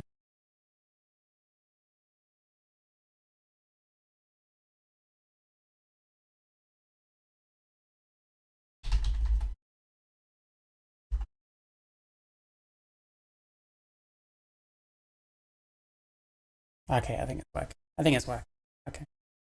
Some people who transgender people have to face. And one example, and I want you, when I go through these examples, to really think, are these people making criticisms, rational criticisms in response to activism? Or is there something far deeper and darker that they're drawing on and that they're going through and being powered by? For example, I want to talk about Graham Linehan. Now, he's already called me... Graham Linehan? Like, why are we talking about Graham Linehan? Who the fuck cares about Graham Linehan? Who gives a fuck? Twerp, as Franny has alluded to. So, you know, this is already, if you're watching Graham, hello. But he's somebody who's gone from making Father Ted films to sort of potentially rather sad career on social media. But here are the kind of... That I actually agree with. Graham Linehan is a fucking embarrassment. But then you're picking the most embarrassing like example you can find. So I don't know, man. Things that can be bad or not lead to the... Like, you're here for like a good faith debate or whatever. You're just here to find the worst version of something. So you can say, well, this is bad, you know. ...opposition who posed smiling next to him thinks is fine and is rational debate in response to the overreach of trans activists. He suggested, in response to somebody who annoyed him, make a scene, call the cops, and if all else fails, punch him in the balls. Respectful, great debate there. He called... Mate, respectful, great debate. Why are you even talking about fucking Graham Linehan in this debate? Called a 17-year-old a domestic terrorist, a groomer, and a paedophile. And he said, in response to the founding of the Society of Women, I know that they would... This is really fucking cringe and has nothing to do with the prompt, by the way. This is just like grievance stacking. Who fucking cares, bro? Not accept this rhetoric, but that young men stand up for these women, don't let them fight psychotic men on their own. Now, when I go through this, have in your mind, is this really a rational debate, a conversation, something provoked by transactions? Wait, oh, I hate this person. This is so stupid. How are you going to hold up Graham Linehan as the example of like people that disagree with like trans activism and say, well, then is it a rational debate? Well, Graham Linehan is a fucking nut. So why not pick someone that's like actually representative? Why not pick someone that's like actually worth talking about? I think Graham Linehans don't exist on the trans side of things. You're literally presumably sat right next to fucking Helen Weberly when he's not stood up there. He goes on about like fucking trans genocide. Says all kinds of insane shit constantly on their social media. Should people essentialize the fucking trans rights shit down to like someone like Helen Weberly?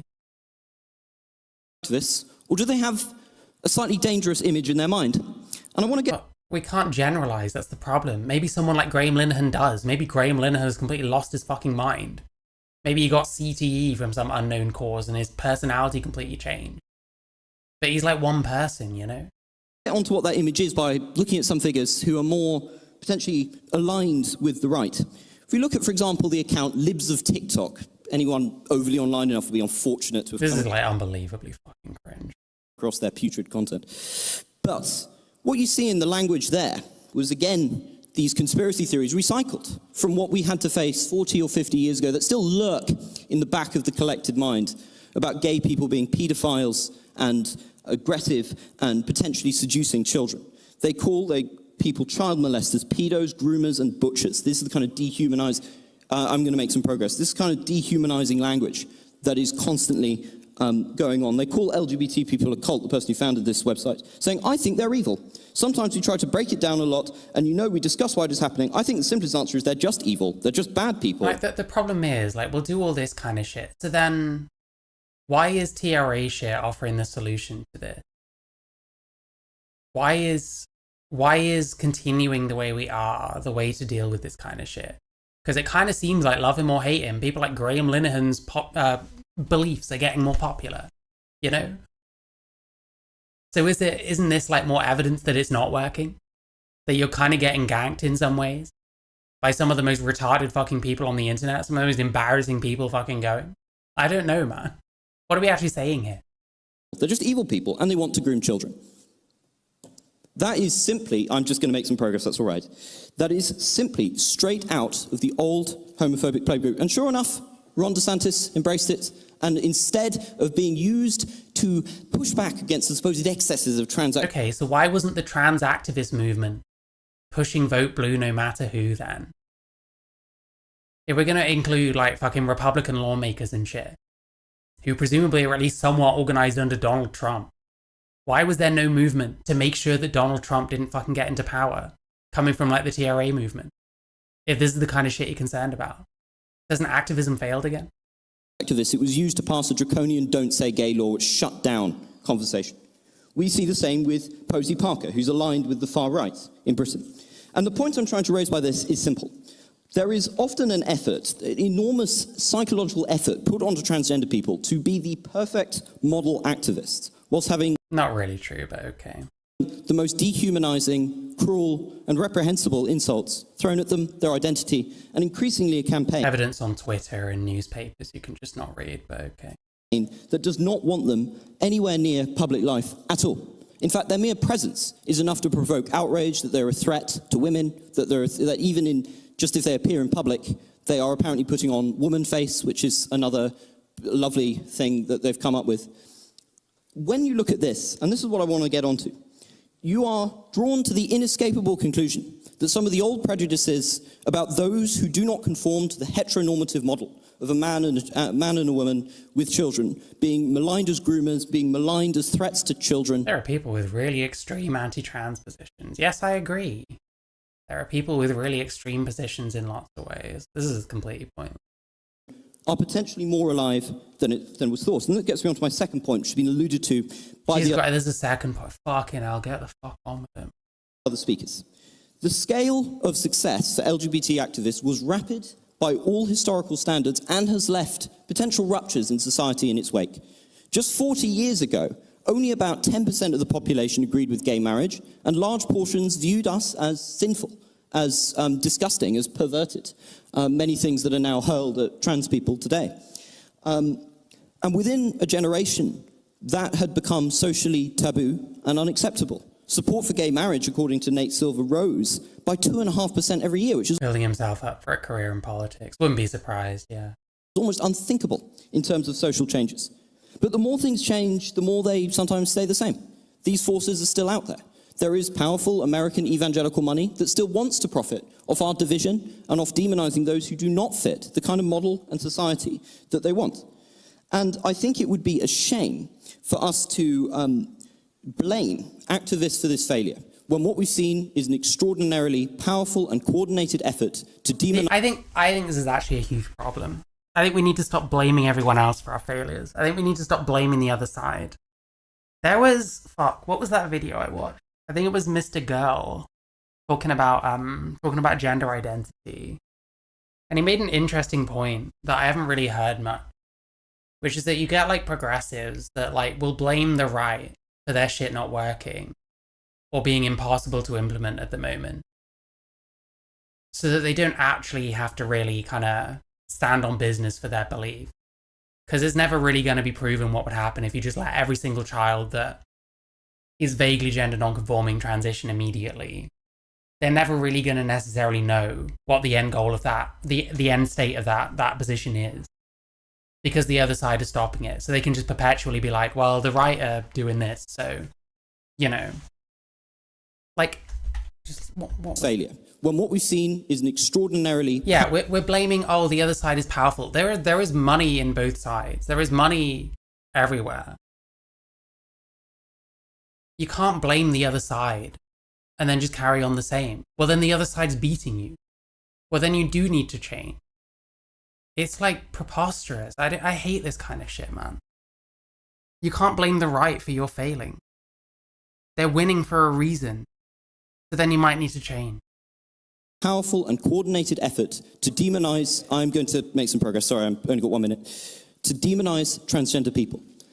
The Donald Trump campaign, everyone's favorite campaign, spent $220 million on advertising demonizing transgender people. Now, I'm sure there are issues, as many speakers have... no, thank you. And the other thing is, like, well, why did they do that? Why has it become a popular talking point that, like, further right politicians can use?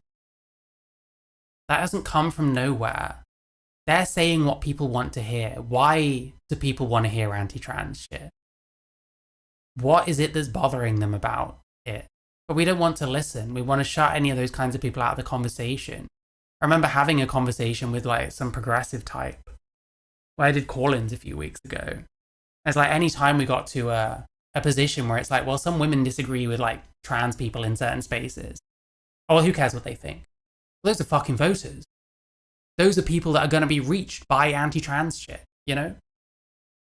So why is it that people have those pre-existing beliefs that politicians are capitalizing on? Shouldn't we work to, like, reduce that kind of shit? That's never going to happen by shutting those people out of the conversation. Has eloquently alluded to with transgender... Oh yeah, British Christian nationalism is fucking retarded, to be fair. Activism. But ask yourself for a second. If somebody is spending $220 million, the forces that are arraigned against transgender people just existing in public life, and the forces that are still arraigned against gay and bisexual people from being themselves in much of the world are still powerful and they are still strong. If you endorse this motion, you endorse a backward notion that those who are victims of this rise in hatred are those responsible. And you endorse this perverse notion that somehow trans... But we're not saying, like, that the prompt isn't trans people are responsible for it. It's like activism. It's the activist movement. The push for visibility without thinking about the consequences. You endorse a backward notion that those who are victims of this rise in hatred are those responsible. And it's like we don't want to question why there's this so-called rise of hatred, because that would, like, legitimize it. It doesn't legitimize something to question why. It doesn't legitimize something to see a growing problem and adjust because of it instead of just carrying on the same way. You endorse this perverse notion that somehow transgender people, gay and bisexual people, must always be... Like, people like this are why we can't have conversation, to be honest. Like, people like this show up to shut down debates, I think. models of political politeness and rectitude, whereas those who are lined up to oppose them must and should never be held to any moral standards. I am nearly out of time, my apologies. I will say this by way of conclusion. I am extraordinarily lucky to have grown up in a time where I'm no longer maligned as a faggot, as a pervert, as somebody... I disavow. Please don't ban my channel because this guy said a slur. Thank you. ...who should be excluded from mainstream society. But we still live in that world for trans people. I don't think that's really very true. I think lots of trans people do get on with their lives just fine. Like, I have felt very excluded in a lot of ways. It's practically never been because I'm trans. I wonder how many trans people that harp on about this shit and complain that they're not allowed to just simply exist. I wonder how many of them have never experienced life with other shit that has that effect far more. You know? Like when I've felt excluded and stuff, it's typically because of like mental health issues and stuff. I come across a certain way because I'm a bit nuts, you know? And that's very, very excluding by itself. Being trans compared to some of that shit has been remarkably easy, to be honest. Any knowledge of history that this building has shown shows that when progress happens, backlash mounts. And that progress is very fragile. And that progress will be reversed. As if this is just a rule. Well, we're making progress so people don't like it. But you're not listening to why people don't like it. We can just make the connection between homophobia in the 80s and transphobia now. Well, it's the same thing. Well, is it the same thing? Are the reasons for it the same? Unless we stand up to those who peddle hatred and do not blame those who are the victims of that hatred for what has been perpetrated upon them. Thank you. What has that got to do with whether activism is failing or not? It kind of makes it sound like it is failing. Just alone from the fact that fucking Donald Trump was able to get elected. You know?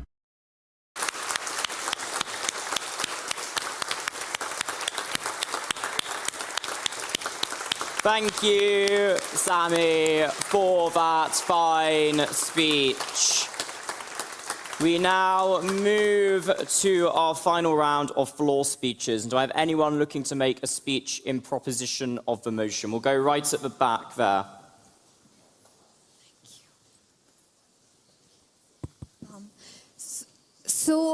I unfortunately agree with the proposition that the current LGBTQ plus activism is failing its community.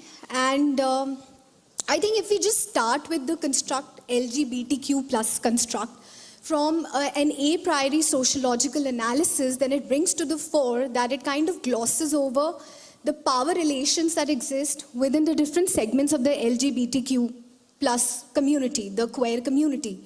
For example, and I'll speak for the Indian context because that's what I'm most aware with. So if we take the transgender community, the T of the construct, and we take the upwardly mobile, urban, upper caste in the Indian context, white in the Western context, gay constituency. Now you'll see that the former, which is a transgender community, when they try to express, give expression to their feminine self, for example, they face multiple challenges. They are located at multiple and intersecting margins. They lack cultural resources, they lack economic capital, they lack parental resources, their parents, their families abandon them. The state has no interest to take care of them, so they essentially face necropolitics. And their everyday life is embedded in precarity, in violence, and compounded precarity, violence, and stigma. There is a story it's an autobiography by Revati, who's a trans woman, and I'll suggest if anybody is interested in this issue should read that, because the way she tells her experiences of trying to live as a trans woman and the harassment, the everyday routine harassment that she has to face. Absolutely. I'm just taking one. No back and forth. I'm taking one constituency and trying to highlight the power relations. And therefore, their predominant mode of survival is begging and sex work. Now, if you take this and compare it with the upwardly mobile gay constituency that I spoke about, they have compounded privileges Of course, their sexuality is what they face marginalization at, but many of them also have a cisgender privilege, which allows them to navigate the homophobic world. Now, the former is facing necropolitics. Their demands are essentially about transformative social justice. It's about employment. It's about healthcare. It's about education. It's about safety. And if you look at their demands of the latter constituency, it's more of homonormative. It's more about the liberal frame. It's adoption and marriage rights. And therefore, their differential lived reality is also reflected in the differential politics. The former talks about class politics. It is the counter-public with the critical consciousness. The latter, on the other hand, is completely co-opted by neoliberal capitalism. It is what absolutely depoliticized constituency, co-opted by consumerism. They are the consumer citizens, and more so the flag bearers of rainbow capitalism. So I think the failure of the movement at this point, and this is something the transgender community in India is saying, that we no longer want to belong to this construct, stems from the marginalization of the interests of the most marginalized within this construct. And that's where the politics of solidarity also fails. And this also tells us that we need to go back to the origins of the Stonewall Uprising, where it was actually the trans women of color. So Marsha Johnson and Sylvia Rivera who stood there and fought. So I'm not hopeless about the activism. It has done a lot in many countries, legally, socially. But for the rainbow in the truest sense to come out and shine on these fault lines, it should not and must not marginalize the interests of the most marginalized within the queer community. Thank you.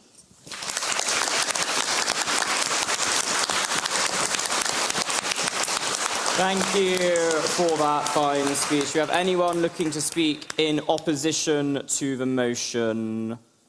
We'll go to the closest to me at the front.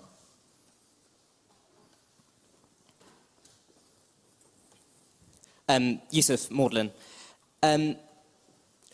I'll oppose the motion not because I actually disagree with Mr. Davis, who I thought was excellent. I don't disagree with anything he said, nor am I going to oppose what Buck Angel said about the dismantling of the LGB plus the T part of the coalition, although I do disagree with that point.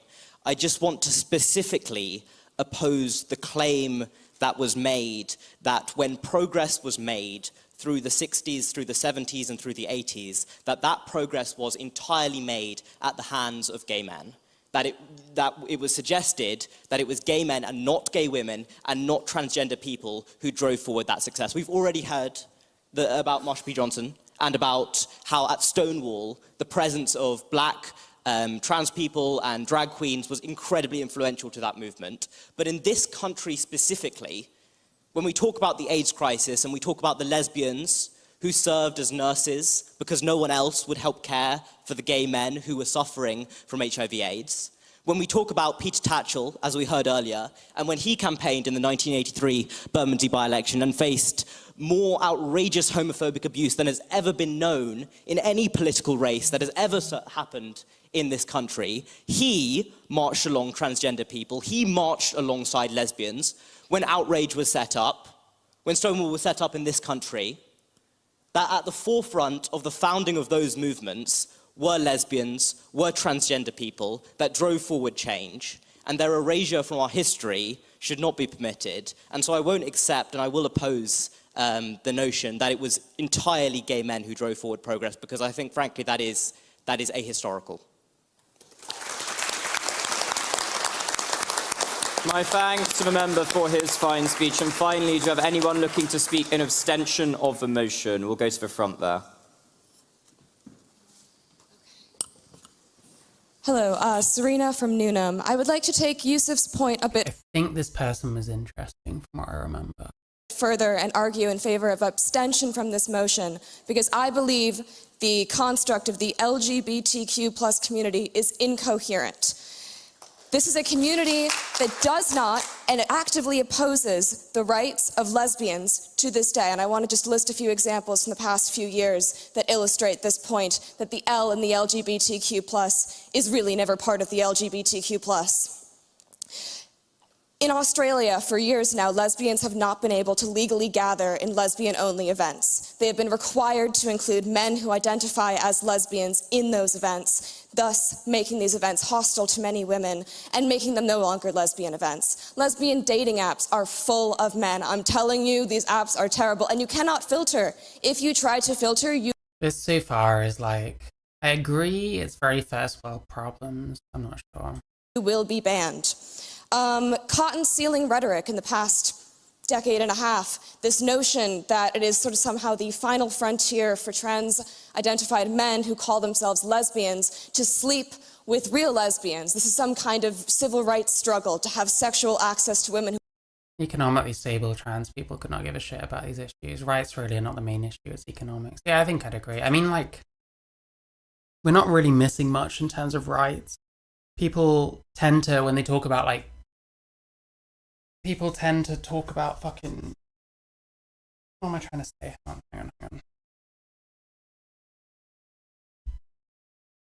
With real lesbians. This is some No, I've forgotten. I'll try and remember. Kind of civil rights struggle to have sexual access to women who... I mean, like, it's the ones that are, like, well off and insert themselves that tend to be the ones, like, pushing a lot of the trans kids and all that kind of shit, I guess. Like, I don't know, I need to think more about this.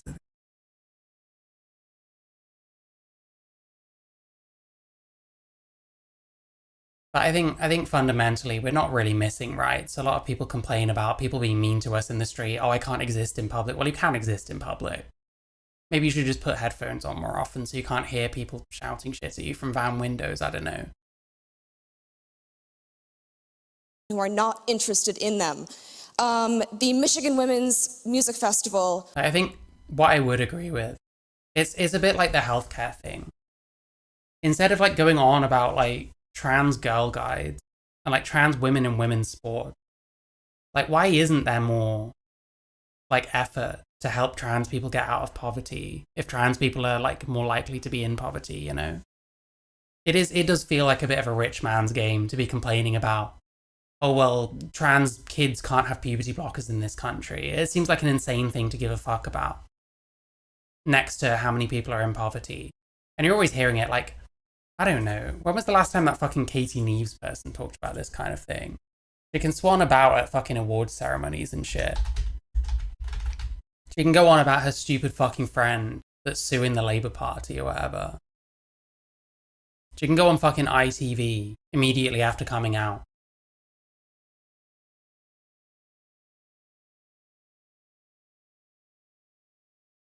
But, like, a lot of this kind of shit, it's like rich man's game shit. Like, who cares? Who cares that much about trans girls in fucking Girl Guide? Why die on that kind of hill? But people die on those hills because they can, you know?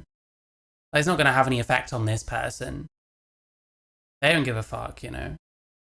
But what are they doing to, like, actually help, like, poor trans people and stuff?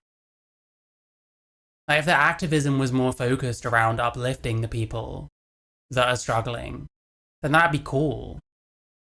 But instead, we want, like, the broader society to validate our fucking life choices, that we're, you know, we're women, and that means that in every facet of life, trans women have to be included in with women. Like, I don't want that. Like, that's ridiculous, you know? Like, fuck that. I don't give a fuck. I don't need to be the same as every woman. I'd rather not be, like, poor as fuck, you know? I'd rather not be, like, fucking mentally ill and shit. But, like, it doesn't feel like activism is about that kind of shit anymore. And the loudest voices are the ones going on about, like, trans sports and, like, trans kids and stuff. It's a rich man's game, I think. Was cancelled about a decade. And I think maybe, like, poorer trans people are kind of encouraged to see it as we're lacking right. This is why my life sucks, because I'm lacking right. Or because the right are doing this, that, and the other, and that means that you're lacking right. And they're being told this by richer trans people who aren't actually doing fuck all about any of that. And they're showing up to get their award, where any normal trans person with a normal fucking job, if they have a job, or I guess they do in this case, those people aren't getting fucking awards. They're fucking serving their drinks. They're getting shouted at in the back by some prick that doesn't have to be nice to anyone because all they ever see is fucking agency workers. That's what the average fucking trans person is doing. You know? They don't give a fuck about that shit. It's really fucking annoying. And those are the same people that like whisper in your ear, oh, it's because of these people. That's why you don't have rights. We ain't doing fuck all for you. We don't give a fuck. But I'm pretending I do, so I can tell you who to blame for your life being shit. When actually, the whole point is that those people are doing fucking nothing and justifying themselves. It's so annoying. It's so annoying. I need to find a way of getting those kind of thoughts in order. Because I would love to take some of these fucking people to task. I think every fucking trans person worth their salt should boycott every fucking shitty awards fucking ceremony thing that they might be invited to. Until things are better. Then I'll fucking believe you. I tell you what, Katie Neves, stop swanning around at these fucking shitty fucking diversity award events. Stop telling people who to blame instead of fucking doing anything about it, because I know you've got fucking money. Look at your fucking house, you've got fucking money. Do that shit and I'll have the slightest bit of respect for you. There we go. I'll even stop calling you a man. The Michigan Women's Music Festival was canceled about a decade ago. This is a primarily lesbian organized and lesbian attended event. Two prominent organizers of this event, a lesbian couple. Wasn't it lesbian issues that led to MCAT and my brakes didn't work being so anti-trans? I imagine that's the narrative. I don't know whether that's true in practice. Were murdered by a trans-identified man who was upset about the fact that he was not allowed to attend the festival. His name is Dana Rivers. He's in a women's prison in California. And just to demonstrate the fact that lesbians do oppose this, we are vastly overrepresented amongst the women who are also vastly overrepresented in the struggle to preserve women's rights, because we are not only lesbians, we are women too. Women such as Julie Bindel, Magdalene Burns, Joanna Cherry, Lizzie Pitt, Kate Barker, Jamie Reed, and two of the Yeah, I'd be interested in talking about that for sure. Co-founders of the Cambridge University Society of Women, Thea and Usually the best place to get hold of me for stuff like that is Discord. myself, all lesbians. Well, I'll say one thing. I do need to learn an awful lot more about this kind of thing. Like, I don't know much about like class consciousness and shit like that, but I do think it's important. I do think ultimately the best way is to find a way of people getting as much opportunity just to live their life as possible, instead of focusing on all this like hyper privileged shit. Like, is it that important whether trans women are able to compete in women's sport? Probably not. Is it that important that as many trans people as possible are uplifted to a point where they can at least fucking survive? Well, definitely, yeah. But again, when do you hear these fucking bougie cunts fucking ever talk about that shit? You know what I mean? When do these fucking people talk about this kind of shit? Boycott these shitty award ceremonies and I'll take you seriously. of Women, Thea and myself, all lesbians. I'm still going. There are currently no lesbian bars in London that are only lesbians. They all accept. I'll be honest, this is a bit of a silly point. Like, lesbian bars, don't they tend to just make like no money? Because lesbians don't really go out very much.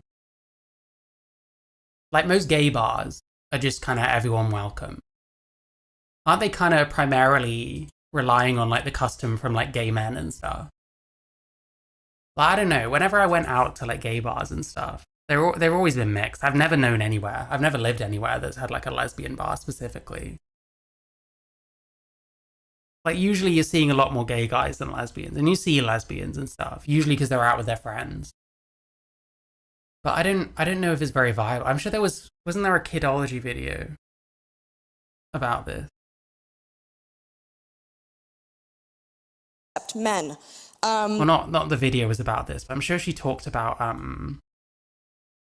this kind of issue. It is almost impossible to organize lesbian events without them being picketed, protested by the LGBTQ+. This is clearly a community that is opposed. I mean, I'll say one thing. If someone wants to do a females-only event, they should be welcome to. I don't have a problem with that. Sex is one of the things that means you're of this demographic or that demographic. Just like sexuality, just like race. it's another way of putting people into boxes. If you're going to say, well, I can't really stand in opposition to any black person that wants to have a black-only event, which they should be allowed to do, then I don't see why you'd have any opposition to a female person wanting to have a female-only event. I think it's either all or nothing. You either think no one should have their own dedicated special events for X, Y, or Z demographic, or you think that everyone should be able to. And personally, I think that everyone should be able to. Someone wants to do a fucking event just for fucking trans women where no one else is allowed in, then there's no fucking problem. I don't give a shit. I think that's absolutely fine. Oh, was this one here? Yeah, she talks about, like, lesbian bars. Hang on. So few lesbian-only bars, and why don't they turn over a profit? It's for a very realistic reason, which is that just like straight women are less likely than straight men to go clubbing and to go to bars, lesbians are less likely to go to bars and clubs than gay men. It's not because of homophobia or the desecration of some safe space. It's because lesbians would much rather stay at home. Lesbians would much. That's another thing. I'm sure whenever I've been to gay bars, there's been far more like straight women than gay ones.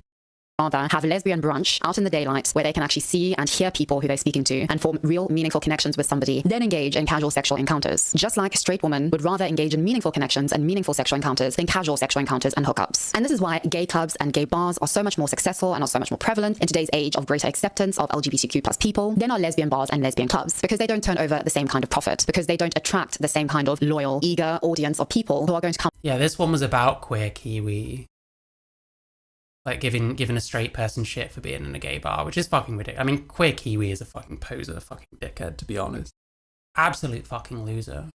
There looking for casual sexual encounters like men do. And this is what feeds into that argument that lesbian spaces and lesbian communities are gentrified by, firstly, queer men, that is by gay men, and then by straight people who follow the gay men into those spaces because it's cool and hip and it's a new thing and trendy and all that. When lesbian bars don't turn over a profit, they expand their demographic of interest, which mainly includes queer people. So gay men come in, and then gay men bring all of their straight friends, and straight people come in, and that's how these bars and these clubs are able to run, by being fully inclusive of all people. Basically, if lesbians were into casual sex in as much as gay men are into casual sex, then this wouldn't even be a conversation, and there would be lesbian-only bars, lesbian-only spaces that would be able to turn over a profit. Unfortunately, that is just not the case. And so this idea that there are sacred places for lesbians only, that there are bars that are lesbians only, is a fantasy for the vast majority of bars and clubs that are directed and aimed at lesbian-only demographics. Sorry, editing me here. I just want to make this point even clearer by giving another example, which is a very interesting example that has recently come to the attention of the internet, and that is the opening of a lesbian only, and that is a biological lesbian, cis lesbian only bar that is opening in London later this year. This bar is being opened by feminist campaigner Jenny Watson in London later this year, and it's called the L Community. Now, I think that this bar and everything that it is doing is the L Community, love it.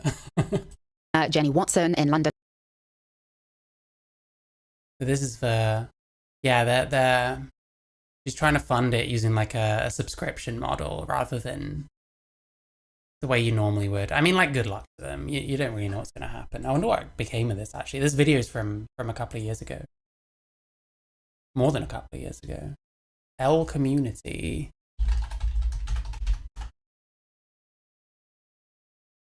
Still got a website. So do they have an actual building then? Oh, it's still they're in legal hell with it or whatever. I mean, presumably with the Equality Act thing, they probably have to allow it, I would have thought. I think it depends on what the reason for rejecting it was. And yeah, the UK's first female-only lesbian venue. So I guess there's been lesbian venues before, which have probably technically been female-only if they're historic enough. But... So yeah, this is going to be this way for a while by the look of it. I mean, I would imagine they probably should be allowed to do this if they want, but I don't know many of the details. So yeah. later this year and is called the L community. Now, I think that this bar and everything that it is doing is representative of this point. This bar would not last long at all without heavy subsidization. And the way that it is subsidizing itself is by classing itself as a private members club. So it's not actually running on a conventional business model as would any other bar or club. And this subsidization is coming from the fact that it isn't actually a bar, it's a private members club, which means that members are going to likely be held to contracts, they're going to have to pay membership fees. And like with any private members club, there's likely going to be wealthy members, that is probably wealthy gender critical feminists, friends of Jenny Watson. She's probably made a lot of friends and connections due to other controversies that she's been involved in earlier this year, or I believe last year, when it comes to gender critical feminism, etc. And if it does last, which I doubt it will, because I think a lot of gender criticals are a lot more talk than they are bite, just like with activists in general, a lot more talk than bite. I don't think it will really come to as I actually agree, to be honest. Great to fruition in the long term, at least. I need to be careful. Listen, I've probably pissed off a lot of like right-leaners and gender criticals. Maybe I'm just starting to get a bit of their support back by shitting on fucking Helen Webley and stuff. I'm in danger of like fucking it up again. I need to stop. But if it does last, it will last not because it is running on a traditional business model, but because it is running on a very unconventional one. That is a private membership and a club. In short, it would not be able to brand itself as an exclusionary, segregationist club where only cis lesbians are allowed to go if it was a traditional bar like Cubbyhole. And personally, I don't think that subsidization will be enough before this new club. DES pregnancies. What does that mean?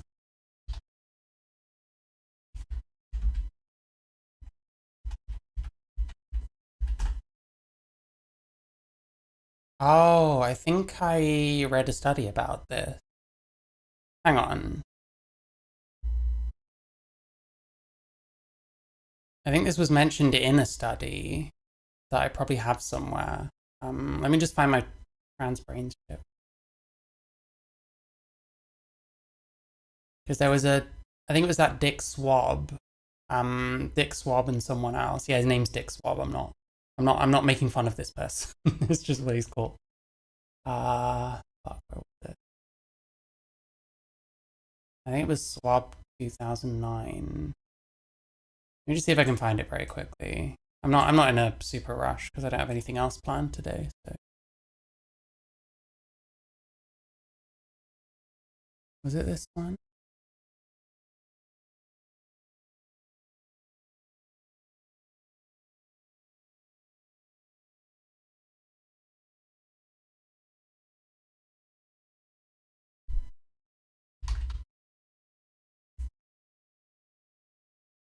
I was finding anything that those letters in it. Yeah, hang on. No, it was this.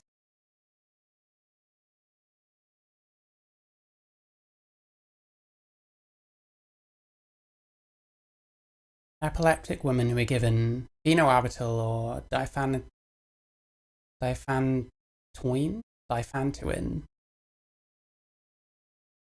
an increased risk of giving birth to a transsexual child. Both change the metabolism of sex hormones, can act on the sexual differentiation of the child's brain. I mean, bear in mind, this is all like, there's totally trans brains, you guys, so the source is a bit funny. Yeah, on the DES Sons. That's it, isn't it? That's what you were talking about? Website, they claim that transsexuality occurs in 35.5%, a gender problem in 14% of the DES cases. Needs to be confirmed in a formal study. But no, this was from 2009. Is this, hang on, can you see? Yeah, sexual differentiation of the human brain in relation to gender identity and sexual orientation. So Dick Swab and Alicia Garcia Falgueras. That's where I read about that. Yeah, apparently there is something to that. But I don't know if, like, it said there's a need for a further study, and that's from 2009. I don't know if anyone has done anything since. The L community has to expand its membership and clientele. That will probably look like expanding to other gender critical. Okay, we get the point though. Like, it's difficult for lesbian bars to operate, and often they have to expand. That isn't men necessarily taking over lesbian spaces. That's the lesbian space, like, allowing more customers in because they want to survive. They want to actually make any kind of money, you know? To lesbian rights. And I think it's again, it comes back to like economic. Really important that we. I'm worried I'm going to turn into like a mega leftoid. if I keep thinking about this kind of stuff. If it happens, I'm so sorry, but I don't know, man. It is very important. Ultimately, being able, like, economic opportunity and shit like that is, like, super important. And we should care about that kind of shit, and we should care about, like, class instead of, can trans children take puberty blockers? Can trans women thrash women in their own sports? Who fucking cares? Anyway. We recognize that this is not a coherent category, and we should abstain from the motion because it is nonsensical.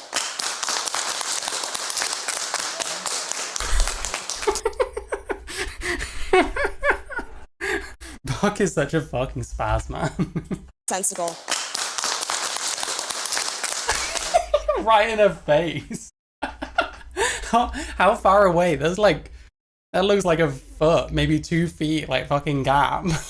She's got this fucking grinning, like, short bald man fucking clapping in your face. Abstain from the motion because it is nonsensical.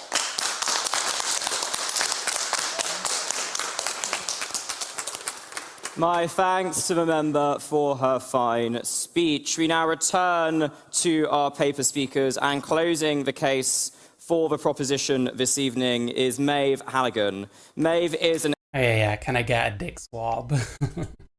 MPhil student specialising in Russian literature. Yeah, listen, Sophie Molly had a point, okay? Poverty kind of is a prison in its own way. Sophie Molly kind of had a point. Oh, excuse me, I'm so sorry, my knee hit my microphone.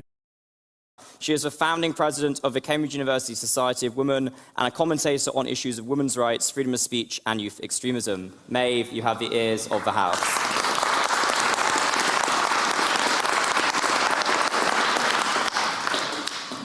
Thank you, and thank you very much for having me to speak. You may have spoken here many, many times. This will be my first and my last. I'm only at this university for a year, and just to introduce myself again, I'm the founding president of the Cambridge University Society of Women. That's a big part of how I decided to spend my time here. Are you doing bold on bold violence, Julian? Is that what you're doing? Thank you very much for the previous speeches. I'd like to open by saying that somewhere along the way, recently, the movement that fought for gay liberation decided that gay people were the problem. Now, I'm not here to tell you that the original struggle for gay and lesbian... Okay, kind of mirroring my point. The activist movement started cannibalizing its own. Stopped kind of, you know, instead of adding on more intersections or whatever, started just moving to different ones, and then the previous ones don't matter anymore because now we care about this, you know. Lesbian rights was misguided. It wasn't. I'm not here to tell you that progress hasn't been made. Happily, it absolutely... Yeah, she was in Wesley Winter's video. Did you know that Wesley Winter got the shit kicked out of him? He posted an update, actually.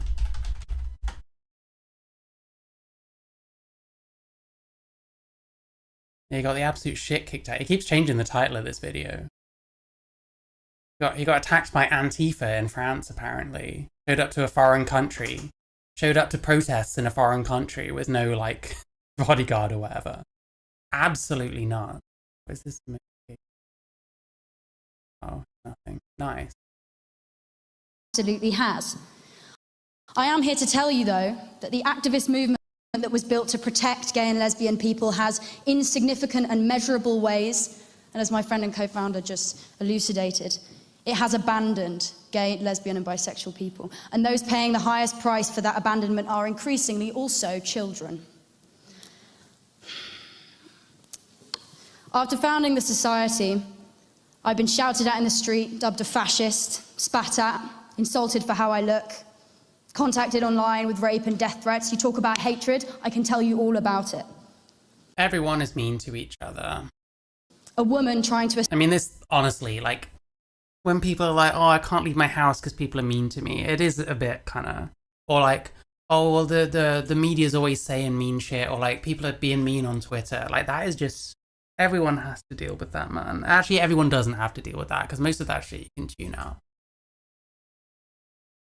Assert her sex-based rights, and those of her peers gets abused for doing so. This is one of the many horrifically logical conclusions of modern LGBTQ+ activism, a movement that has lost its way at best. Here's something that shouldn't be controversial. The Equality Act says that sexual orientation means attraction to the same sex, the opposite sex, or both. The UK Supreme Court ruled last April that sex means biological sex. That's the law. It also happens to be the science. As my fellow speaker said earlier, same-sex attraction is about the reality that our bodies come in two types, whether you like it or not. Male and female, and modern LGBTQ+ activism has spent the better part of a decade now, let's be honest, trying to erase that fact, because if sex is real and is immutable... Daisy Neve said trans people have to make a risk assessment while going out. I vaguely remember something like that. I don't make any fucking risk assessments. You know what I do? I put on my fucking shoes and I just leave my house. It's fine. And plenty of the time I look like shit. I look like shit right now. But I would leave the house looking like this because it doesn't fucking matter. Sometimes I'll go out, like my facial hair is like barely visible anymore because I got most of it taken out, like permanently. I'll go out occasionally with like a bit of facial hair showing. You can still see the fact that I have tits very clearly. I never get any shit. No one gives a fuck. And if occasionally I do, well, that same person probably gives other people shit too. It's just overblown as fuck. A whole lot of what they've been doing falls apart. Inconvenient, isn't it? I'm going to make some progress first, thank you. The focus and the funding within LGBTQ+ organisations has been shifting rapidly and with very little democratic mandate from the communities they claim to represent. This shift is often away from gay and lesbian concerns and towards this nebulous TQ+. The whole point of having LGB lobby groups is to address the fact that gay people have specific needs or issues that are sometimes different from those of... I agree with this, but at the same time, it does feel like a lot of them focus very heavily on trans issues. So I'm kind of on and off with this point, I guess. Wider society. When you move the focus, you ignore those issues. As you mentioned rightly earlier, there are over 60 countries, most in the global south, where homosexuality is still illegal. The parochial LGBTQ lobby here cares much more about pronouns and adding 57 letters to an acronym we're all already stumbling over. When they're... I'm not making an assertion about everybody. I'm saying that this is what's happening more generally. If you let me finish, please. No intervention without the speaker accepting. To what you said earlier, Franny, it is hyper-introspective. It is frustrating. There are bigger, real issues. I think she was gonna say, like, we care more about pronouns and shit like that than gay people's struggles around the world. That is certainly somewhat true. Like, I don't know. We care about so much, like, first world shit when there's plenty of people who aren't getting the basics. I guess that's something I'm just going to be saying until I'm fucking blue in the face at the moment, because it's really fucking annoying. Again, you go back to like the Katie Neveses and those type. You know, we can't even leave our houses, but we're happy to swan around at events. We're happy to obsess over trans girl guides, while saying that we're all getting fucking murdered whenever we fucking go anywhere. Even organising generally is being attacked, what you'd think would be quite a neutral thing to do. The registered charity, the LGB Alliance, was founded by two lesbian women, both long-time left-wing activists in this country. This is a group whose stated aim is advocacy for same-sex attracted people. And a murky coalition of LGBTQ+ organisations took them to court simply for doing so. Their position, LGBT people organising on the basis of sex, is transphobic. The movement eats itself. And that case failed, but the fact it was brought tells you everything. Gay and lesbian people across the world have drawn the obvious conclusion. The LGBT Alliance in the UK... Yeah, and I also agree with eating itself. This is annoying, because I don't actually like this person very much, at all.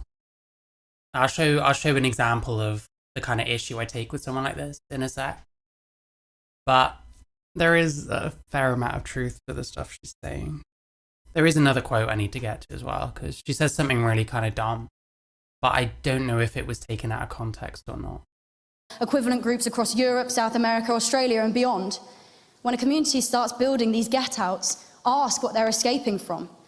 And what have the institutions been doing while their supposed beneficiaries were forming so many breakaway groups in protest? Let us take Stonewall, as mentioned earlier. It was set up to advocate for LGBs. It added the T in 2015, and since then it has done almost nothing but make outrageous demands based on its trans agenda.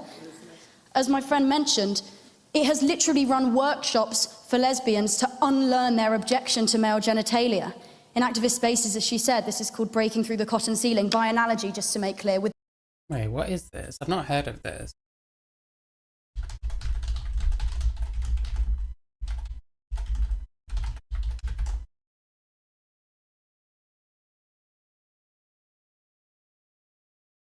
Mentioning this BBC article was fucking infamous. I remember when this came out, like, people were losing their shit over this.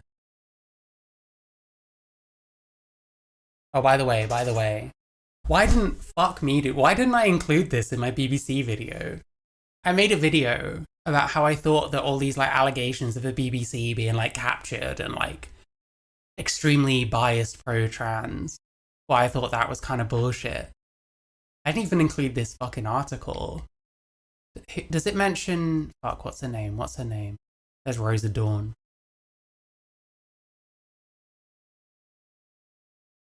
Like, she's either, like, bald or has, like, really short hair. I can't remember. Ruby Rose or something? Can't remember.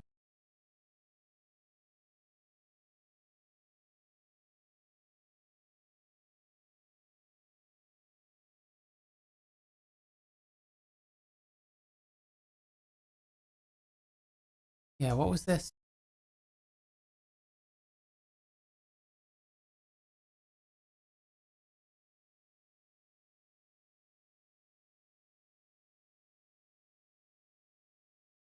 I remember, it's a really fucking long article.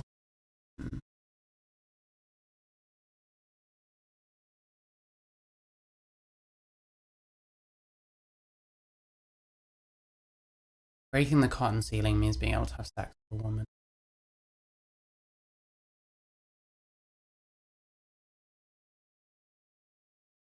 So this wasn't Stonewall, this was Planned Parenthood Toronto.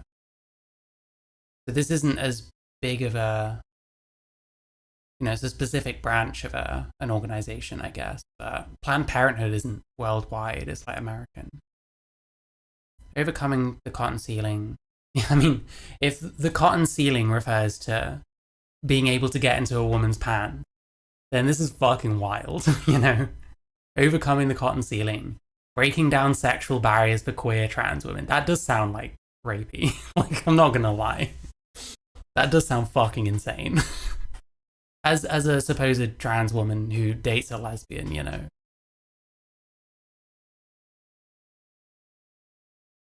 Work together to identify barriers, strategize ways to overcome them, and build community. Oh, so the writer went to work for Stonewall.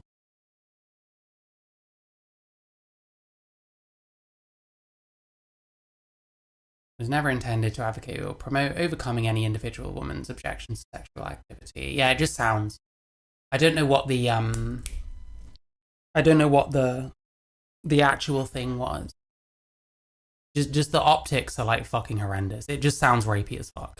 Like, that doesn't mean it necessarily was, but it doesn't sound good.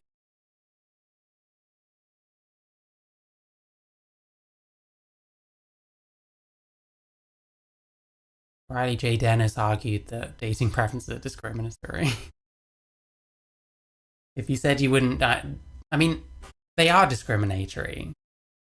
But is discrimination always a bad thing? Like, we discriminate in all kinds of ways in society all the time, Isn't it discriminatory to be straight or gay or lesbian? Isn't it discriminatory to have any standards at all of who you would and wouldn't date? If you're going to say, I wouldn't date fucking Susan Boyle, you're not discriminating against Susan Boyle. Like, obviously it's discriminatory. It's the fact that you're saying it's bad that is an issue,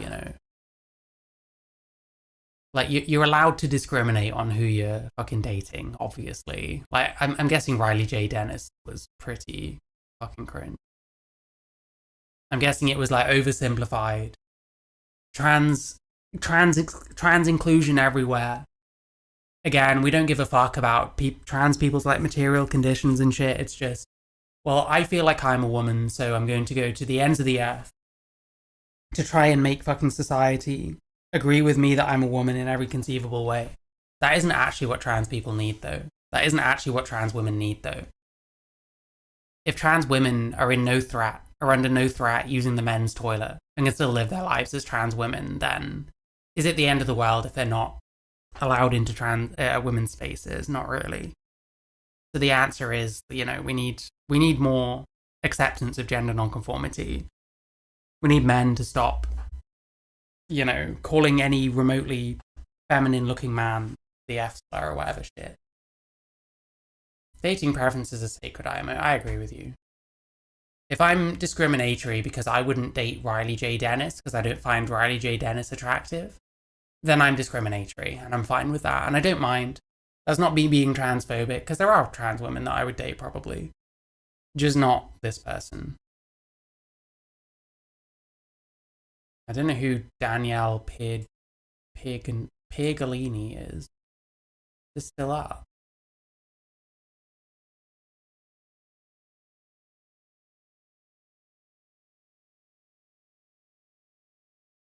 Cotton sealing is the idea that someone who is an ally and accepting can say, I'm not attracted to transsexuals, transgender people, without being transphobic. Because it's just a preference. Not dating someone because they're trans is probably transphobic. Whatever, I don't really care. I don't really care. Once again, it's all this, first world. Certain specific lesbians won't date me. Is that the end of the world? No, it fucking isn't. Who cares? With the glass ceiling, something to be smashed through. There are far too many YouTube channels that are seemingly dedicated to responding to Riley. Yeah, it was similar to that Milo Stewart or whatever. Those kinds of people say the most retarded fucking shit, or said the most retarded fucking shit constantly. But then these, hate movements come. It's the same with anything. Anyone that gets that much attention, the hate movement against them often ends up eclipsing how cringe that person was in the first place. I feel very similarly about Hassan Piker. I don't actually like Hassan Piker very much at all. But I think the hate movement against him on YouTube is far in excess of how bad I think he is. Most of it, I don't know how you can sit and watch yet another fucking think before you sleep video that doesn't mention Hassan in the title yet contains 10 fucking references to him shocking his dog. I don't know how people can listen to fucking more Pegasus or anything like that. Beyond anything, Ethan Klein is so much fucking worse than Hassan in every single way possible. So I don't know. There we go. That's at least a few people unsubscribing. You're welcome. Cotton ceiling, by analogy, just to make clear, with the glass ceiling. Also, did I say fuck Ethan Klein? Fuck Ethan Klein. Something to be smashed through. The organisation that marched for gay liberation is... iDubbbz, there you go. There's another person. Who is cringe as fuck. That has a whole cottage industry dedicated to fucking hating on him. Did you know that Ethan Klein was at a poker game recently? And there was a camera just over his shoulder? And you can see him on Twitter, or on Instagram or something, screenshotting, Anissa Joma, and, being oh, so gross. Screenshotting a fucking social media while he's at a fucking poker game. It's, ridiculous. That guy is, fucking obsessed. He's got, so much money. And he's obsessed. He's got, a family. He's got money. He's got more success than the vast majority of us will ever dream of. And he's obsessing over these beefs with, fucking weirdos like Hassan and, iDubbbz and shit. It's, fucking nuts.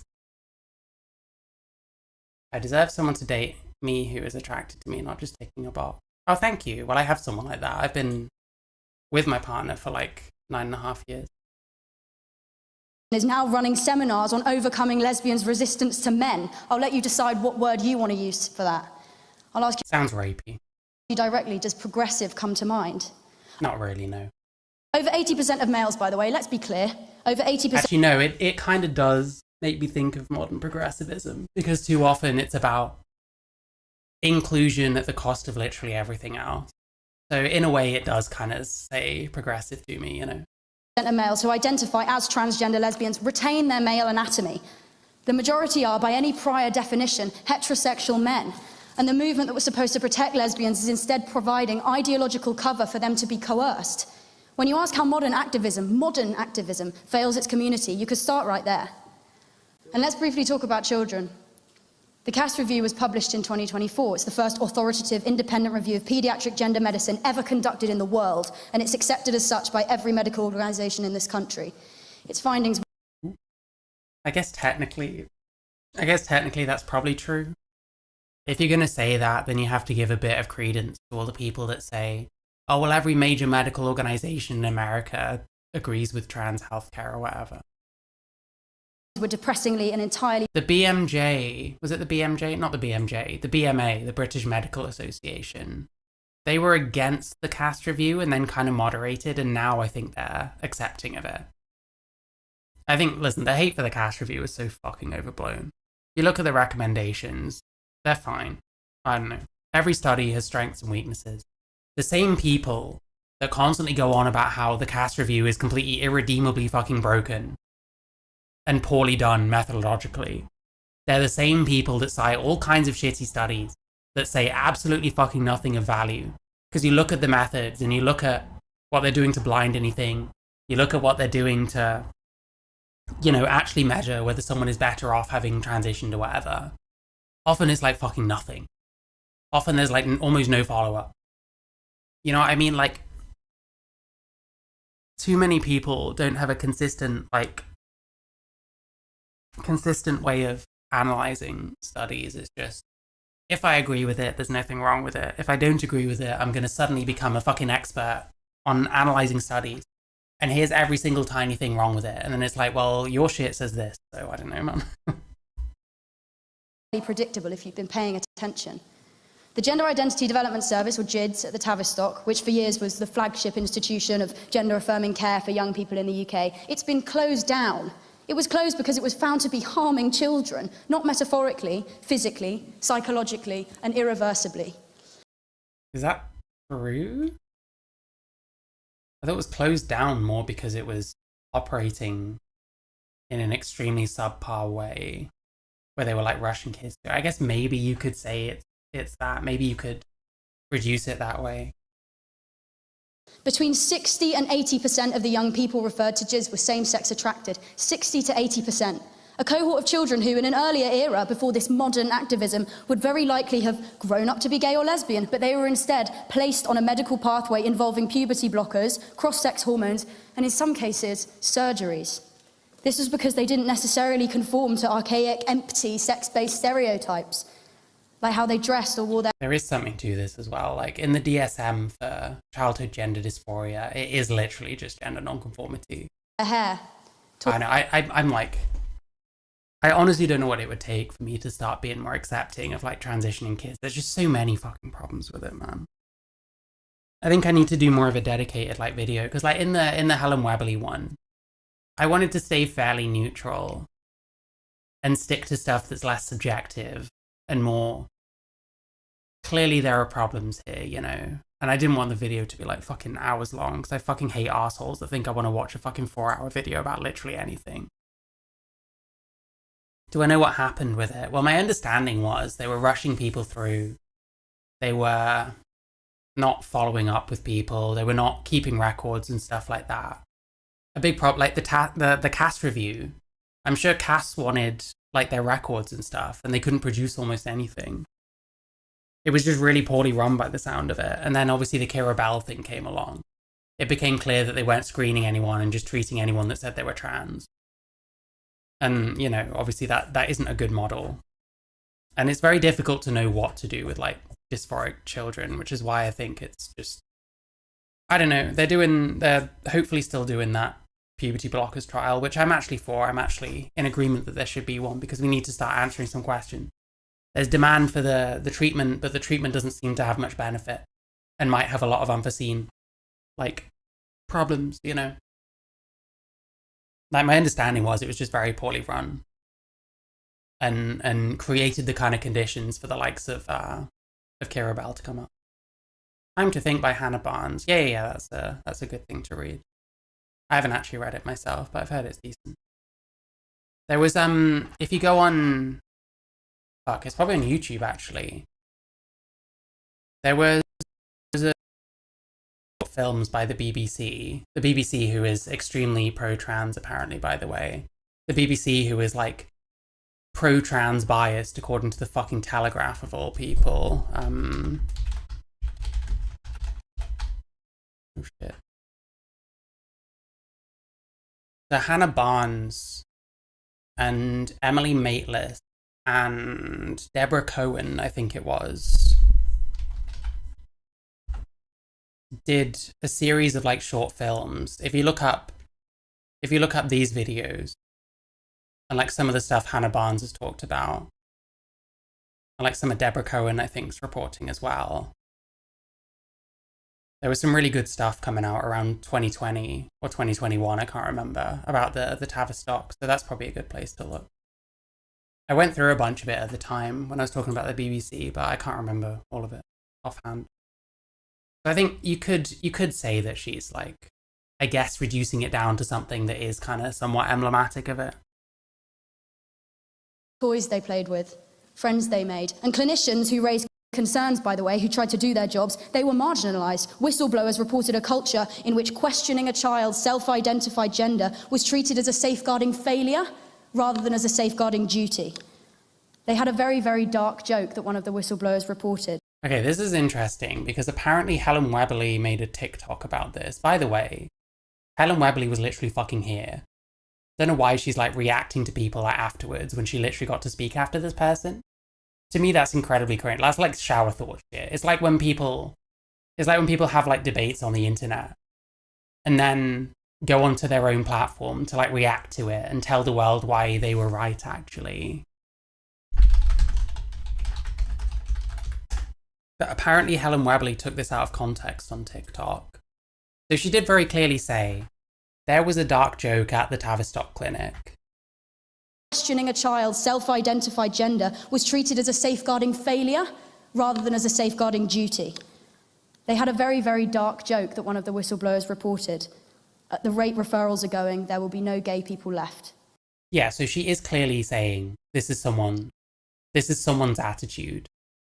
So I saw this before, and I was like, well, if this quote in isolation is what this person thinks, that's a really dumb thing to say. Like, it kind of seems like the trend is kind of going downward. But apparently Helen Weberly took this out of context, which is nice. Didn't Destiny do that a lot? Didn't he do what a lot, sorry? Take people out of context? I'm not sure. I used to be a Destiny fan like years ago. It's been quite a long time since I watched him. For more than just kind of information. I watched like fucking hours of Destiny's content about all this like snark left Discord shit. I have still yet to come away with an understanding of how this isn't just mean shit on the internet. You know what I mean? Like maybe I just need to do more research. But at the moment it just looks fucking stupid. Respond to himself. Oh, he probably did, yeah. I've got some really, really, really important news for you. Listen to this. There are going to be no lesbian or gay people left. Oh, hang on a minute. Where did I get that from? At the rate referrals are going, there will be no gay people left. Tell me you didn't laugh at that, honestly. Yeah, look. That is exceptionally dishonest. Look at the graph. Look at the graph of the increase in transgender people coming out to be themselves. And if that graph goes up and up and up and up, there's not going to be any gay lesbian people left. Calling all gay lesbian people who are watching this, do you think that's true? The vast majority of kids with gender dysphoria grew out of it well before adulthood. There's always that one study, wasn't it, done by that woman who really, really twisted the results. There was a like this is bullshit as well. There was a meta study. It was like a bunch of studies. Like, fucking hell, dude. What was that guy's name? What was the clip I used? Or the site? James Cantor.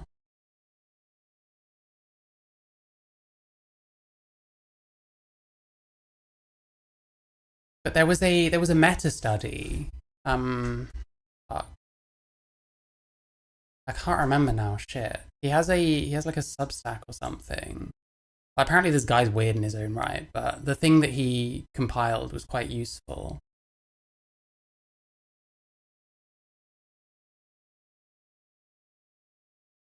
I'm not going to find it. There was a meta study, so like, there was a bunch of different studies. There was that Thomas Steensma one.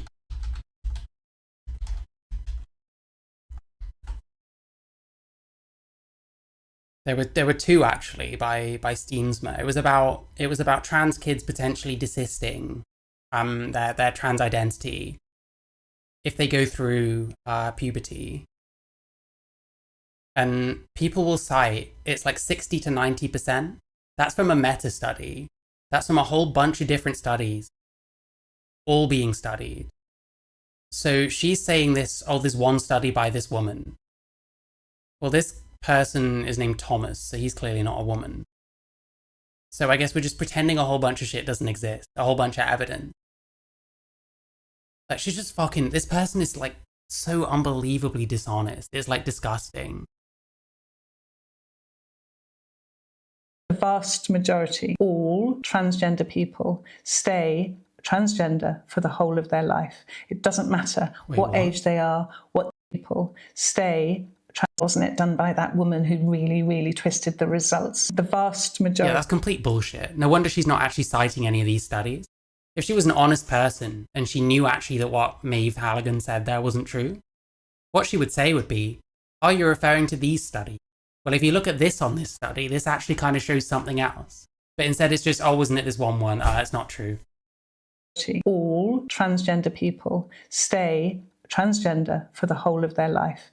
That's obviously not true either. Oh, wait, no. The way they do this is like, oh, well, if you were detrans, you were never trans. You're trans because you have an innate gender identity that's different from your sex. So that's how they do this kind of thing. When actually being trans, like, you're not trans unless you're trans. If you're pre-trans, you're not trans. You're pre-trans. You're going to be trans one day, but you're not currently. Trans people were not trans their whole life. I was not trans when I was a child. I was male and I lived as a male. I wasn't a trans kid, you know what I mean? Like, it's a completely fucking stupid way of looking at it. And technically she is not lying, I guess, by saying this. Because detrans people were never trans. But that just makes no fucking sense on so many levels. It's like a really stupid way of looking at this. It doesn't matter what age they are, what decade they were born in. If you are transgender, you are transgender and you don't grow out of it. Was enforcing Some people do, but this idea trans women are women, trans men are men. Oh, no, shush. Calm down. Trans women are women and trans women, men, trans women, trans women are women, trans. You're way too old for this, Helen. Transgender women are women. And yes, transgender men are men. Transgender. To her, anyone that says they're a woman or a man is a woman or a man. So this means literally nothing. Gender is simply an adjective. Perhaps if you just slow down a little bit. He's like, oh, this person is fucking unbearable. I'm going to have to listen to this. I'm going to have to listen to this fucking loser speak uninterrupted. And then there's no pushback because the thing ends. Like, I'm very tempted to, like, just stop at the point where she comes on. Because fuck that shit. Oh, I hate, oh man. Listen, I think I did a good job of being, like, measured and, well, these are the facts. These are the kind of issues that this person has had and the issues that I take with their, like, ideology, you know, with their activism and their rhetoric and shit like that. I think in my video I did a really good job of that. But in truth, listening to fucking Helen Weberly makes my fucking blood boil. Like, this person disgusts me, okay? This person disgusts me. It is so fucking blatant how dishonest this person is. It's absolutely fucking blatant. And I kind of actually wish I went harder, to be honest. I kind of wish that I went through more of these so I could point out more obvious fucking lies. I still got plenty in there, but, like, Jesus Christ, man. Oh. That's the thing, though. Like, if I do it that way, it just looks like I have a bone to pick, you know? It just looks like... I don't know. Like, I think spurging out is very effective, but there's a time and place. And that video is probably not the time or place to spurg out about how unbelievably heinous I think she is. And that's not some kind of conspiracy theory. This is testimony from clinicians working inside the institution. The thing is, if you listen to Judith Butler, you'll come away with a completely different idea of what gender is to the likes of Helen Weberly. Like, you think about performativity theory. It's not about everyone's gender is innate within themselves and unchanging and can't be challenged by anything or anyone. That's about gender being like repeated actions and like a cultural thing, you know? So like there's a lot of clash actually. There's a lot of clash. That's what I need to do. I need to become an expert on Judith Butler so I can shit on Helen Weberly even more. that was then closed down. I know it's inconvenient for you to hear. And if you still doubt what I'm saying, Google Kira Bell and read her story and the stories of many detransitioners like her, and then insult them by pretending that the regret rate is low. No back and forth without the speaker accepting. Before the availability and normalisation of puberty blockers, by the way, the vast majority of kids, in every single study, no matter how large or small, showed this, the vast majority of kids with gender dysphoria grew out. Oh, I really wish. Where is it? I'm just going to find it on my... There is evidence for what she's saying. Where's my shitty fucking Helen Webley thing? There it is. Wow.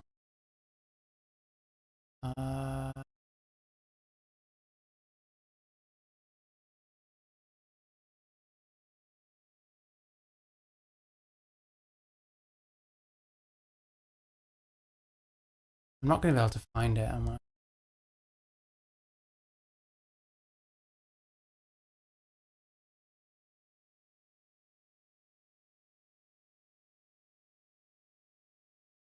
Oh yeah, it's this.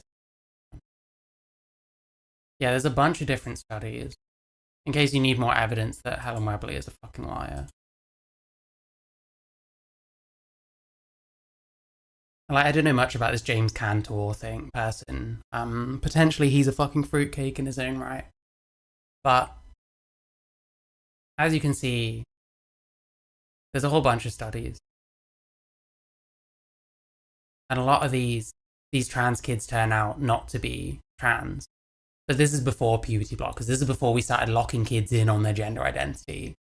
Even though, especially as a kid, you'd think your gender identity is likely to continue changing and developing, and you learn more about the world. Like, I don't know how much credence I give, because you get some people that say, oh, you shouldn't allow anyone to transition till they're at least 25, because that's when the brain fully develops. I find that ridiculous. At the same time, another thing with, like, transitioning kids, like, kids' brains, like, a lot of pathways, like, form. You learn a lot about the world, you start developing your preferences and so on. And then when you go through, like, adolescence, that starts being, like, pruned. Like, some of those connections start cutting off, and other ones become stronger. So you might, as a kid, have not liked a certain food. And then you grow older and you find you can eat it now. And I think that's to do with that kind of thing. Like, you grow a lot of, like, you form a lot of neural pathways. And then in adolescence, they start pruning some of them. Some of them are stronger and some of them go away. Because there's, like, too many of them or whatever.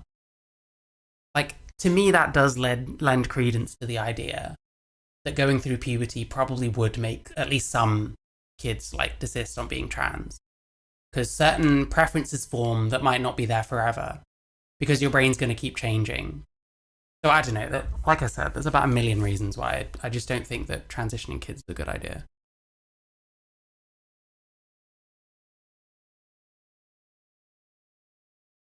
But yeah, there's all of these studies. There was a meta-study on all these. I can't remember who it was by, whether it was this guy or someone else. This Singh one gets mentioned a lot. The Steensma one. I don't know who the fuck Helen Webley was talking about and saying, oh, it was just this one woman that twisted the data. These, I don't even know if any of these were by women, to be honest. But hey, I don't know. Of it well before adulthood. And what was the ideological infrastructure sustaining all this? Well, Stonewall crops up again, and its school guidance was enforcing this idea: trans women are women, trans men are men, presenting it to children as established. Oh yeah, she said that quickly. According to Helen Webley, that's funny somehow.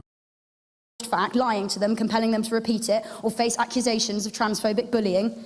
The Education Act 1996 explicitly prohibits political indoctrination of children in schools. Stonewall's guidance on any honest reading crosses that line. And school libraries, materials recommended by these same organisations. To be fair, if you feel the need to act manly, I would say that's more like cultural. I'd say that's more like peer pressure than anything going on within you. And like, if you've got testosterone in your system, that promotes certain kinds of behaviours like risk-taking and stuff like that, like impulsivity. Which, you know, risk-taking is considered manly, you know. sitting on shelves in British schools right now, instructing children how to use adult hookup applications, how to bind their breasts without telling their parents, how to source and self-administer cross-sex hormones in secret without medical supervision alone. I mean, this one is always tough because you're always going to get those people that are trans and are stuck with their parents who don't affirm them and stuff. It's always tough to know how far to go with this kind of stuff because some of it feels at least somewhat necessary. Although at the same time, I would say, you know, this is more for people of a certain age. And if you're teaching like a 13-year-old girl this kind of shit, well, I don't know, it seems a bit nuts. But Children's education becomes a delivery mechanism for guidance on making irreversible changes to their bodies behind closed doors, away from the adults who love them. And don't you dare object. When parents raise safeguarding objections, they're routinely characterised by activist organisations as homophobes or transphobes, and it's a remarkable maneuver. yeah, this doesn't help. We complain about there not being debate anymore. We complain about people shouting at each other and not talking. Well, when you just jump to accusations of bigotry, it's like, it's easy. You can call anyone a bigot for any reason. Like, what else you got? That's kind of how I see it now. I just don't care. If someone's only criticism of me is that they think I'm transphobic, then I actually just don't give a shit, you know? That's the kind of shit where it's like, those kinds of people that are too dumb to actually engage with me filter themselves out, because all they see is transphobia. Okay, well, you're too stupid then. Maneuver, maybe even wily, make the protection of children synonymous with bigotry and watch very reasonable people go quiet. In Canada, therapists are already legally prohibited from questioning a child's gender self-ID. They may only affirm. We heard this week that the UK may follow. Think about what that means. Is that to do with the conversion therapy thing? I don't know, hang on.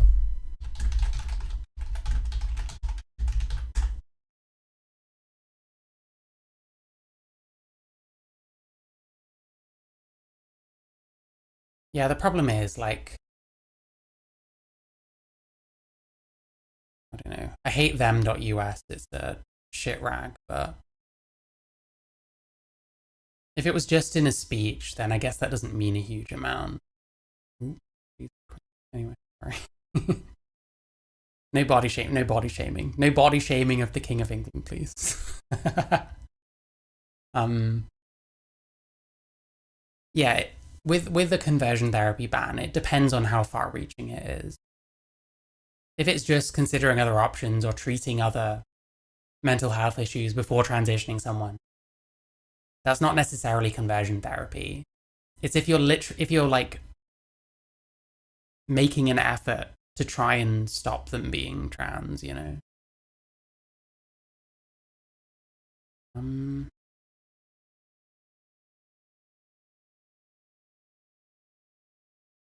Yeah, I don't really know. This is all very perspective, whatever the word is. Just for a sec, a clinician who pauses, who asks whether a child might simply be gay or might simply need time, is now being framed as a conversion therapist. The child's perceived transness trumps medical judgment and parental consent. It trumps the child's own safety. And who profits from all of this? Well, there's an entire industry here of NGOs and charities that are making money on HR advice and EDI, and also the people who prescribe. One person who profits is in this room, Helen Weberly. She has a private medical practice that's no longer registered in this country, but moved first to Spain and then to Singapore. Gender GP, as it's called, has been named in several court cases for providing substandard and inappropriate care, in my opinion. This is true. We have a whole video on it. You should watch my video about Helen Weberly, and you'll learn all about this. Her husband got struck off. That makes her It wasn't just trans people either. He treated guys with like low testosterone. He diagnosed loads of guys with hypogonadism without doing any real tests. He told them that the risks of having hypogonadism untreated include premature death. When bearing in mind, hypogonadism means that you have small gonads. Does that mean that you're going to die prematurely? Well, maybe, maybe not. Lots of things can make you die prematurely. Kind of seems like his whole MO was just selling people hormones. Doing the minimal amount of work possible to diagnose him with people with something that he can then hawk them hormones to.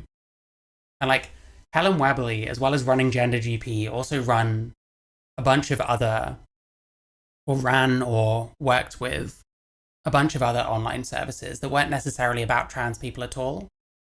But it was the same model. It was the same kind of minimal work, and then selling them like medication and stuff. Completely untrustworthy source on this topic, yes. I've worked with Helen Webley on a personal level as well, and what I will say, that woman is nothing but a grifter who is overcharging a lot of trans people in this country for trans healthcare. I will say this with categorically, please let me finish, to get to the point. I will say this as a whole, as a trans person who sat here, she is the reason why this motion is in play, because activism has failed us. Thanks. If the speaker shut down the point of information, back to the speaker. Look. Couldn't hear what he was saying. Sat here, she is the reason why this motion is in play, because activism has failed us. Thanks. Oh, activism has failed. So this guy's like calling out Helen Webley, I guess? If the speaker shut down the point of information, back to the speaker. Look. I can't tell. I'll finish. What happens to gay and lesbian people when the word sex stops meaning anything? What happens to children who may then grow up to be same-sex attracted? They're being failed by the people who claim to protect them. I want to say something to the many of you who I expect will probably disagree with me. I don't think that you're bad people. Of course I don't. I think you've been sold a story. Yeah, she, Gender GP prescribed like a 15-year-old female with the kind of testosterone level that they would generally prescribe to a adult cis man, having ramped it up for like years, which is crazy. And then she was confronted about it on GB News and was like, oh, that's an Australian case. It wasn't a fucking Australian case. Oh, it's so disgusting. You have to literally put all the information in front of this person's face to where they can't deny it to get them to actually fucking answer for anything. A comfortable lie in which being progressive means never questioning the dominant institutional line, and it's a line in which compassion is equated with compliance, but real compassion... Don't forget to like the stream, by the way. You can super chat on YouTube or Streamlabs at the link in chat. Have your message read out. You can tell me what you think of Helen Webley, for example. Asks hard questions. Real advocacy protects the people it claims to represent. Also, my Discord is linked. Hopefully nothing bad will happen this time, because Jesus fucking Christ, I don't want to have to start it again. Even when that's inconvenient. Real activism doesn't silence lesbians, medicalise children, or tell a little boy who plays with dolls that actually he's a girl. There's no serious activism happening in these institutions, as I've unpacked. It wasn't more. It was the doctor that was the expert witness said that it was on par with the kind of level they expect for a man to be prescribed. There's ideological enforcement. A man who's been taking testosterone for years and it's been going up. Yeah, the 40 nanomoles thing was what Michael Webley said the upper limit of male testosterone was, when actually it's 30. So if none of his patients from Balance My Hormones overdosed on testosterone, then he's very fucking lucky, put it that way. Language policing, nasty online abuse, regressive demands dressed up as virtue, and there are children very likely to grow up same-sex attracted, questioning vulnerable children who are paying the price for our collective reluctance to say so. It's not bigotry to notice. I don't care what you say to me. It's not cruelty to object to. You can say it's not bigotry to notice. I do think this person has some issues of their own, but I'll get into that once she's finished, because I do have issues with this person, to be clear.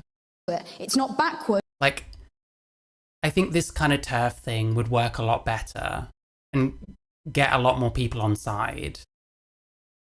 I might as well do it now, fuck it. Like, you want to get more people on side. But where was it? I'm gonna have to look it up again. Did I look it up on here? Oh, it was this. She went on Jack Jewel and she said some really crazy shit about, like, trans surgery. I think these people, and I made this point in my Steve video, probably not very well, to be honest, but these people need to start fucking moderating a bit on some of the insane shit that they say. Where was it?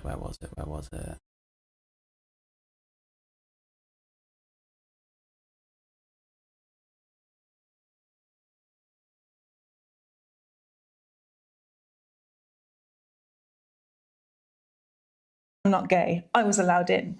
I don't know whether Yeah, she reacted to loads of this. It's very cringe, very shower thought. Why not say all of this at the time? I don't know. your particular bars in London only allow lesbians and not anybody else at all. And Yeah, Sakalo, that's the thing. This person is presenting like a speech here. It's like curated, and it's a bit like my Helen Wabley video. I'm not going to say like unhinged shit in it because it's about portraying information, and, you know, like the information is like paramount. It's not about my opinions as much, and it's not about how offensive I think something is. It's about putting across certain things. So on something like this, she's just going to be a lot more candid, and unfortunately that means she's going to say some pretty crazy shit. there's only one particular type of lesbian. Jack, real vaginas. So there is such a thing. Real vaginas as opposed to neo-vaginas, which involves the crude surgery. And I'm not even going to explain the whole thing, but let's just say inversion of the penis is a part of it. So she does accept that there is such thing as a real Inversion of the penis? Yeah, that's technically true. i.e. a vagina, as opposed to what's effectively an open wound. That's a really stupid thing to say. I've been post-op since I was 27. I'm now significantly older than that. I don't have a fucking open wound. These people need to stop saying this ridiculous fucking shit. It's fine. I don't have the same thing that like female people have. I don't have a vagina as such. That's fine. You can say that without saying, oh, you have an open wound and you were butchered or whatever shit. Like, these people need to start fucking moderating because you sound nuts.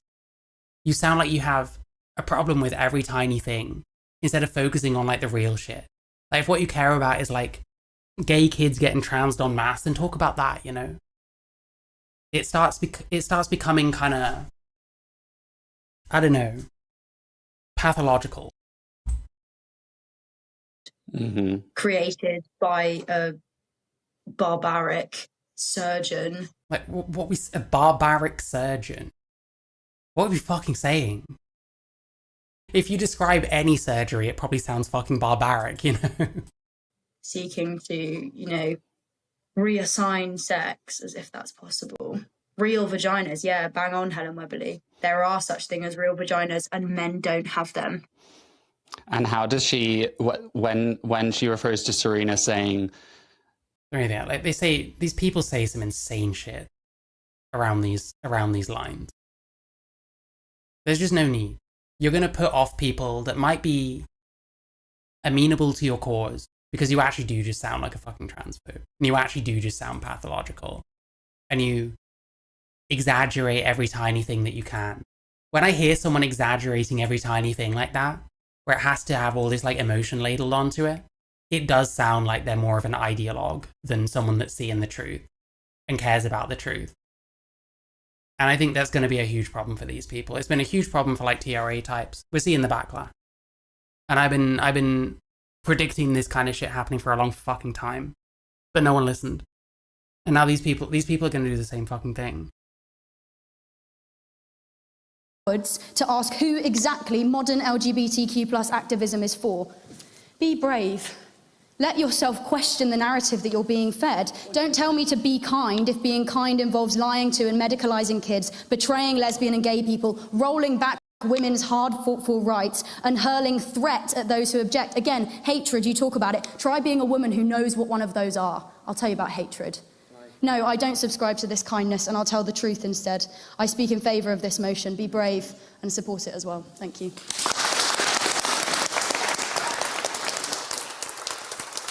She's not just shaming the doctors, she's saying that people have open wounds between their legs if they're a post-op trans woman. It's just not true. It's exaggeratory. Thank you, Maeve, for that fine speech. And we now move to closing the opposition with an opportunity to respond. You have an extra minute. Dr. Helen Weberly is a gender specialist, medical educator, and advocate dedicated to improving the lives of transgender and gender diverse people. With a clinical The other thing is it even fair to shame doctors who give vaginoplasties to adult trans women? Why do they deserve shaming? They're giving a surgery that the person has elected to have. Should we shame, like, doctors that give fucking lip, or not doctors, but like fucking cosmetic surgeons that give like women like lip fillers and shit like that, and put it in the most off-putting and like insane terms possible? It's the same shit, you know? Why do they deserve shaming? Just some background, she has become a leading voice in the movement for accessible, compassionate and evidence-based care. Dr. Helen, you have the ears of the House.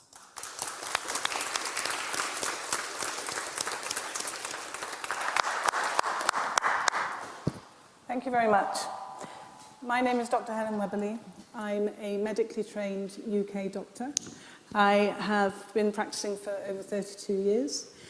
She's a medically trained UK doctor. She's not a doctor in the UK anymore. She can't practice medicine, certainly. Trained in Birmingham, and it's a great pleasure to be here in Cambridge today. For the last decade, I have worked exclusively with transgender people. And I am a very, very proud modern-day activist. I would like to apologise to any transgender person who is in this room or... Oh, this is patronising. I'm skipping through this bit. Fuck it. I don't need to listen to this patronising bullshit from this fucking person. Like, disgusting. Maybe listening on social media later. Don't be offended on my behalf. You offend me. Gender identity is something innate within you. It is not something... Not true. Okay, I might as well. There is no evidence that gender identity is innate within you. It's not true. Most likely, it's how you feel in conjunction with your sex and the wider social construct of gender. And we say that it tends to form around the age of 3. By the time you are 3 years old, you've been exposed to gender for 3 years because it's fucking everywhere. Your parents probably gave you like pink stuff if you're a girl and blue stuff if you're a boy. So it's fucking everywhere. So of course you kind of internalize it. You develop your own feelings around it and your own preferences around it and so on. That's not fucking innate though. That's not fucking innate. And it doesn't have to be innate. It doesn't matter that much. Something that is a disorder. If your gender identity is different to the sex that you were assigned at birth, there is nothing wrong with you. It is not a disorder, it is not a mental illness, and you are not broken. No.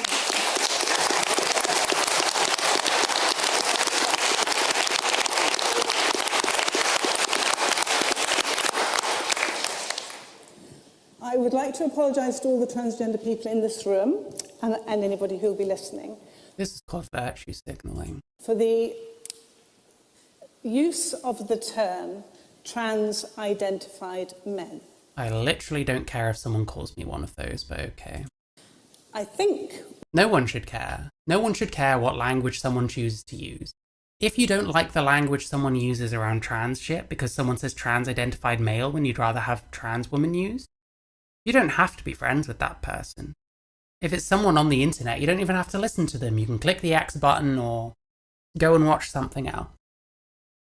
And if you're stuck with them because they're your family member, then you just fucking deal with it. Everyone has like family members and shit that are not the easiest people in the world to get on with. That's just fucking how it is. Let's stop babying each other. And let's stop controlling fucking language, because it doesn't fucking matter. What that person who spoke those terms is referring to are transgender women.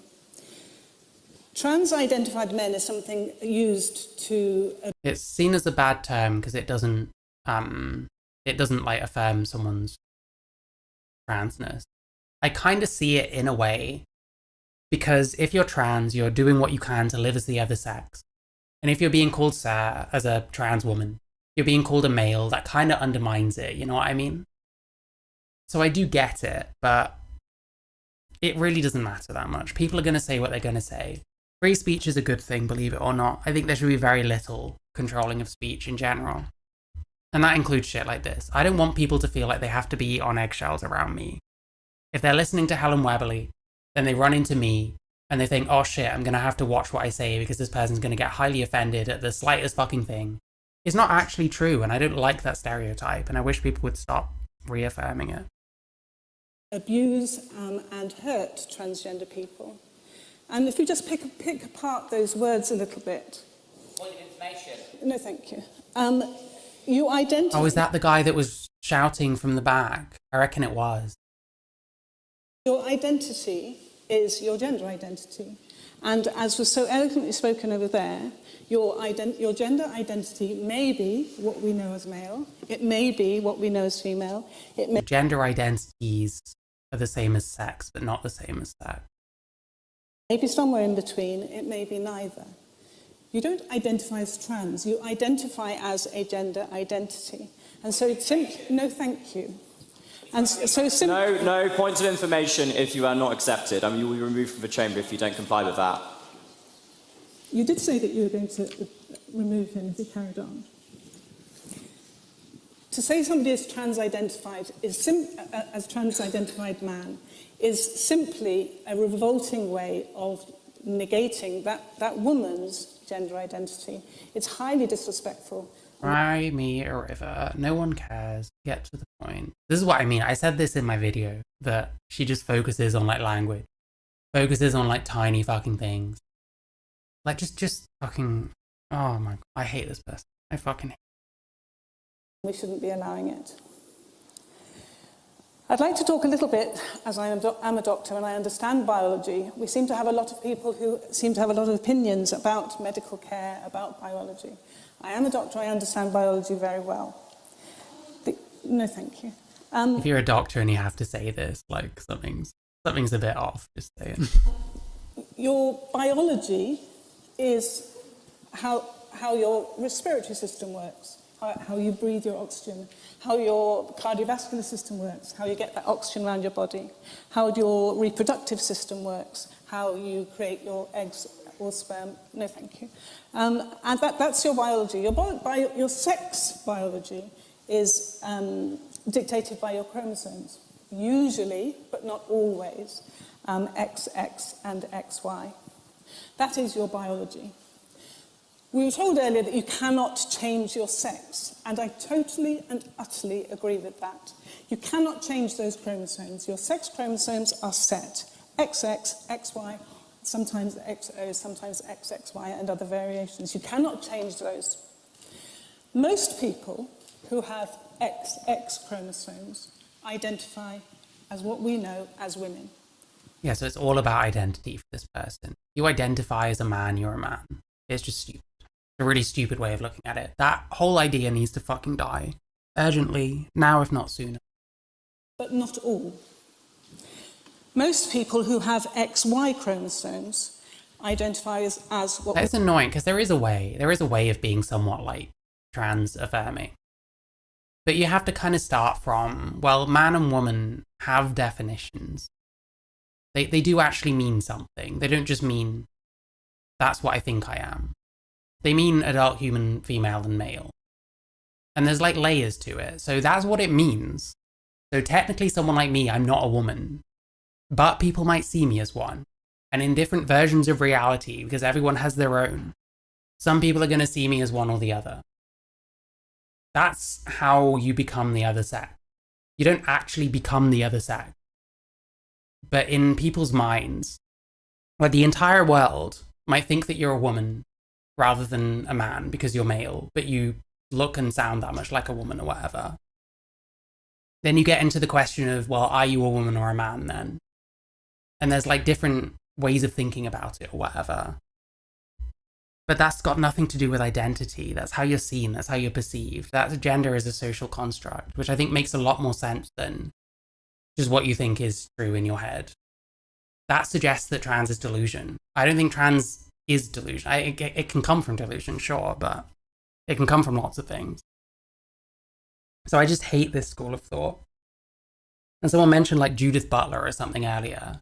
I feel like someone like that, based on what little I know about their work, probably agrees with someone like me more than this. That it really is about, you know, if you're to become a woman, it's because you're expressing yourself differently to how you'd be expected. You're subverting some kind of cultural norms. And people will often, you know, when they try and define woman in a way that's trans-affirming, which isn't necessary, They'll appeal to things like that, or the kind of cultural schema of what a woman is, or whatever, or what a person's personal idea of a woman is based on the culture around them and stuff. You get plenty of TRA types that will even appeal to that kind of thing. So it matters how you're seen. You can think you're a woman, but if no one sees you as a woman, are you a woman? We know as male, but not all. Most people with XX chromosomes are attracted Also, she fucked up. She said male. You mean men. to people with XY chromosomes and choose to make their lives and families with people with XY chromosomes, but not all. I could carry on. You understand my point. And the point is that those people who come into that category of not all have faced victimization throughout history. We've seen LGBTQ plus people victimized. We've seen it in the past, and we see it today. We see surveys and research, not gesticulation and wonder, but we see research, we see numbers. We see the people who are facing bias, prejudice, and discrimination. We see them not achieving as well in life, in education, in income, in relationships. We see them being hurt. No, thank you. We see them being hurt by our own society. They are at least appealing to like material conditions instead of stupid shit. And we cannot deny that that has always happened, and it continues to happen. And that is why I am a very proud, modern LGBT activist. But what's she actually doing, She's another one that swans around at fucking award ceremonies. We've heard several... Like, you can say the right thing, but you have to show that you're not just another bougie fucking person telling people that you care about them, but doing nothing actually for them. Times tonight that, for example, there are very few transgender people visible. We heard some statistics about maybe 1%, maybe... We've heard several times tonight that, for example, there are very few transgender people visible. That's not true. We heard some statistics about maybe 1%, maybe 5%, 1% for transgender people, maybe 5% of people are gay. I think it is much more than that, for both categories. But where are those who are not visible? I tell you where they are. They are in the closet. And surely most of the trans people that aren't visible, they're not in the fucking closet. They're just getting on with their life. And probably don't like a lot of this visibility shit. If a trans person is living their life as trans and is invisible, it's because they don't want the attention, surely. I don't think this is true at all. why are they in the closet? They are in the closet. I hate that term. They are in the bloody closet because it's not safe for them to come out of that closet. No, thank you. It's not safe for them to come out and be themselves, just to live authentically. And like, where are we talking about here?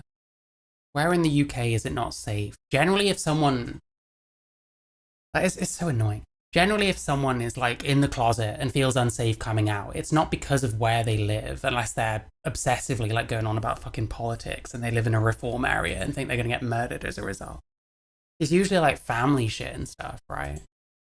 To tell the world that actually they are one of the minority that isn't attracted to the opposite sex. They are attracted to the same sex and wish to make their lives and families with the same sex.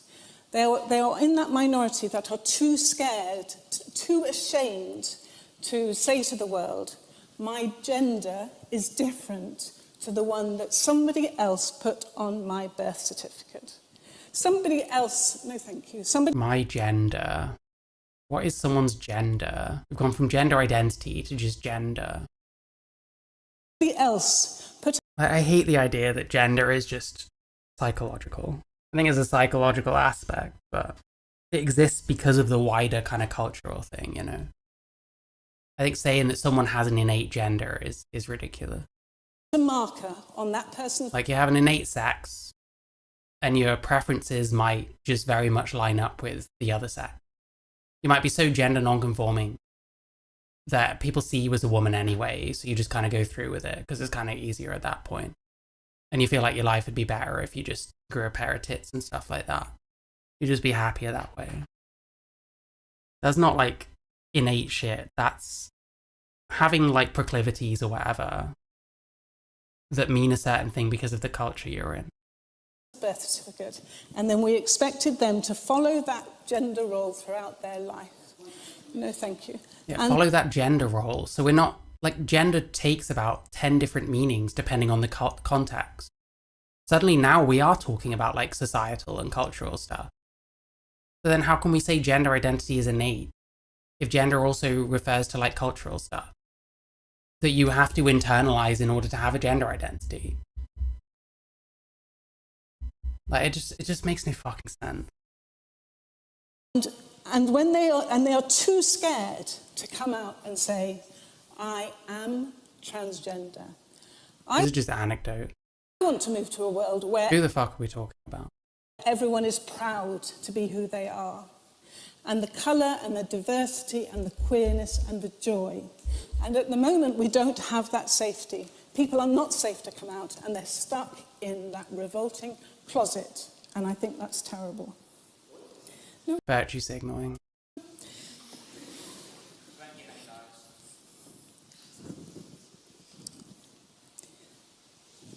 When I applied to go to medical school, the question that they always ask you is, why do you want to be a doctor? And the question that you always give is, because I want to save lives. Now, when I was working in sexual health, when I was working as a general practitioner, I don't actually think I saved many lives. When I started working in gender health care... Oh, this is gonna get... Oh, it's nasty. A woman came up to me once and said, Dr. Webley, I just want you to know that you saved my life. A little later, a mother came back to me and said, I just want you to know you've saved my child's life.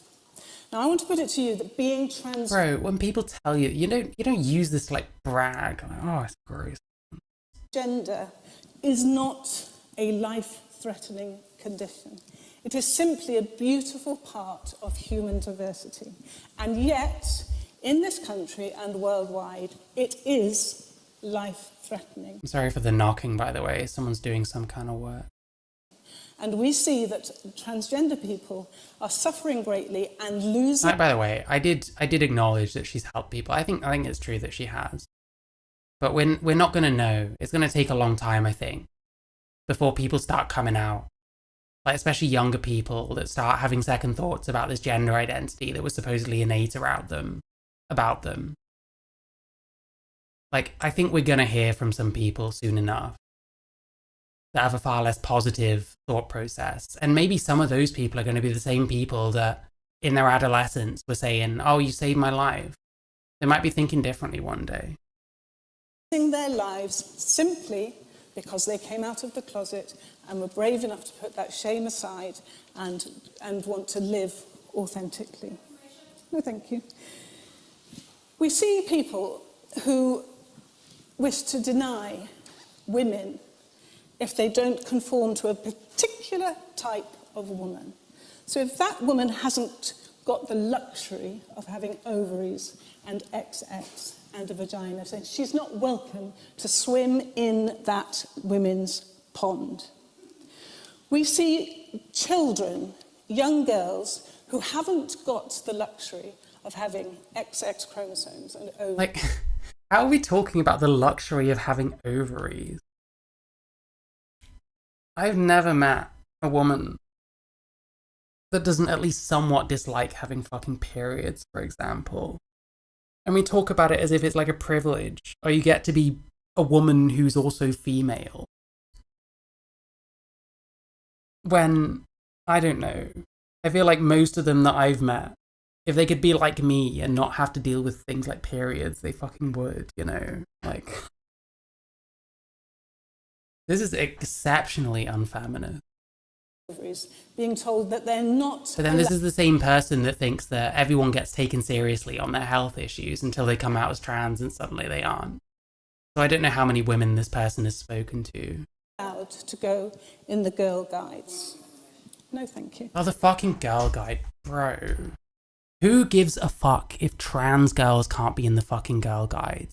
Who gives a fuck? I like this, but like I said, she mentioned at least some real things earlier. But like, you're not helping those people. You're taking their fucking money. You saw a gap in the market. You're taking the money as much as anyone else.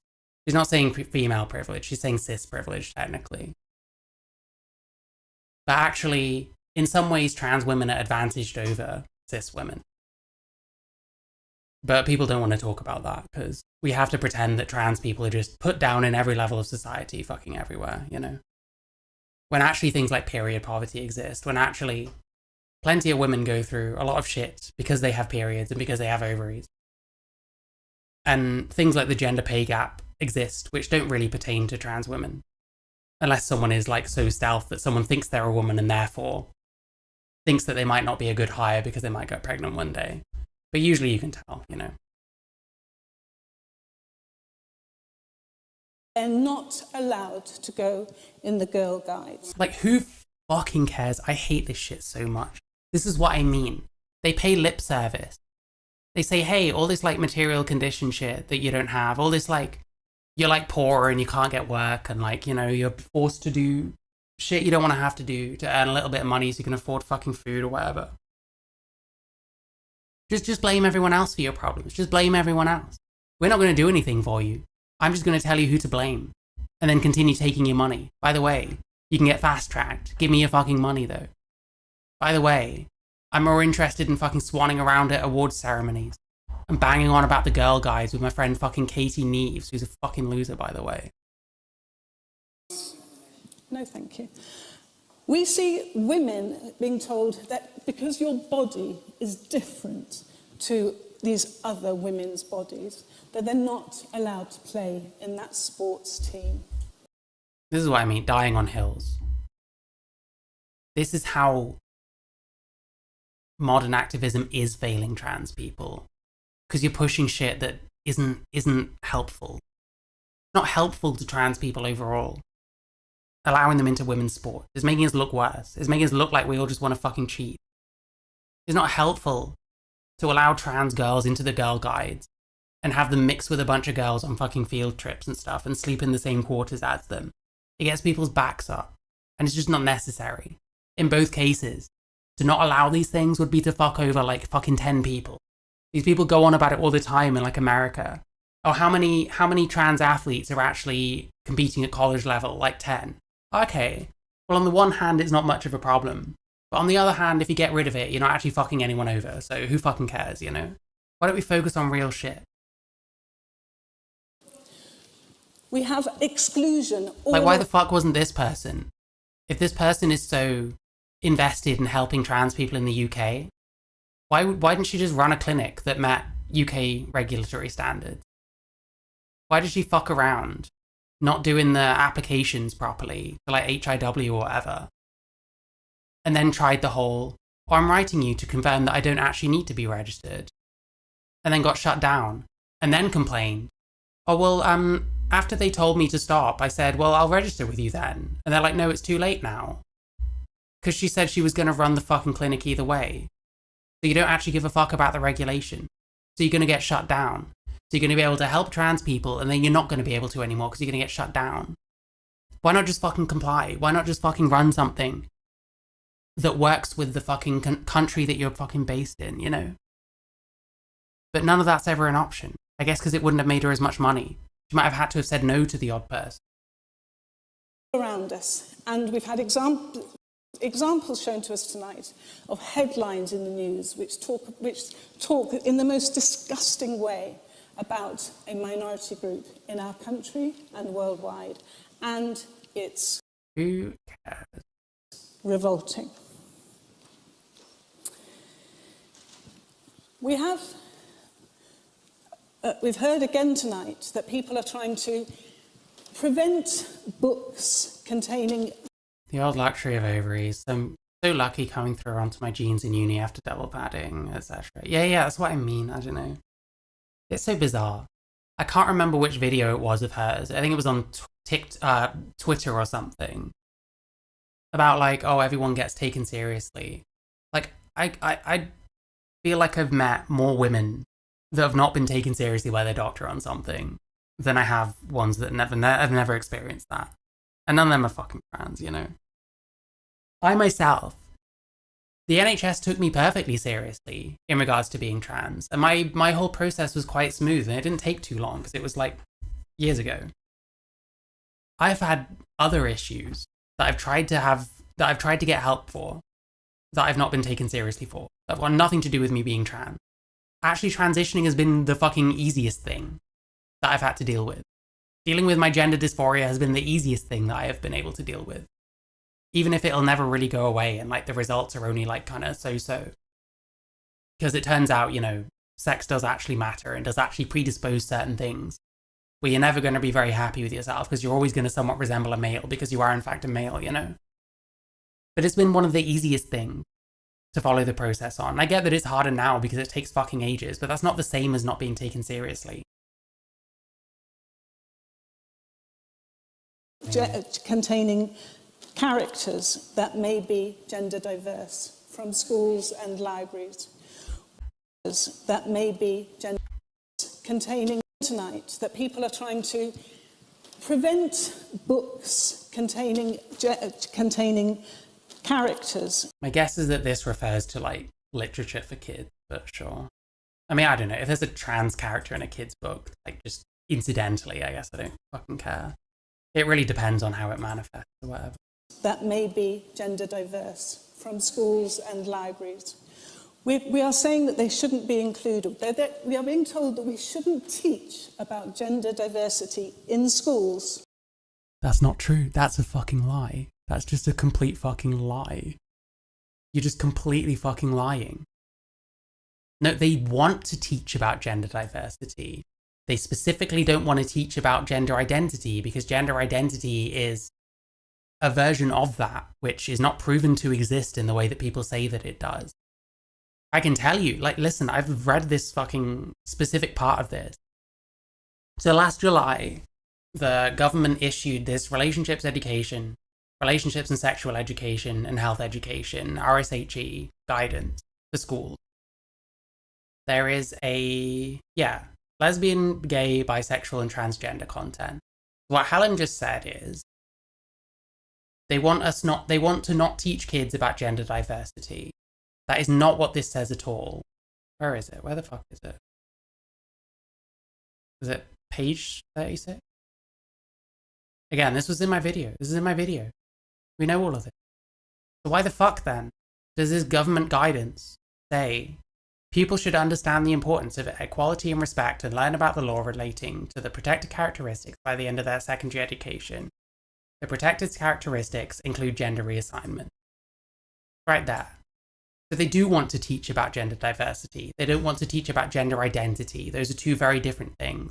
What this person likes to do is essentialize every single thing about being trans to gender identity, even though that you can't do that.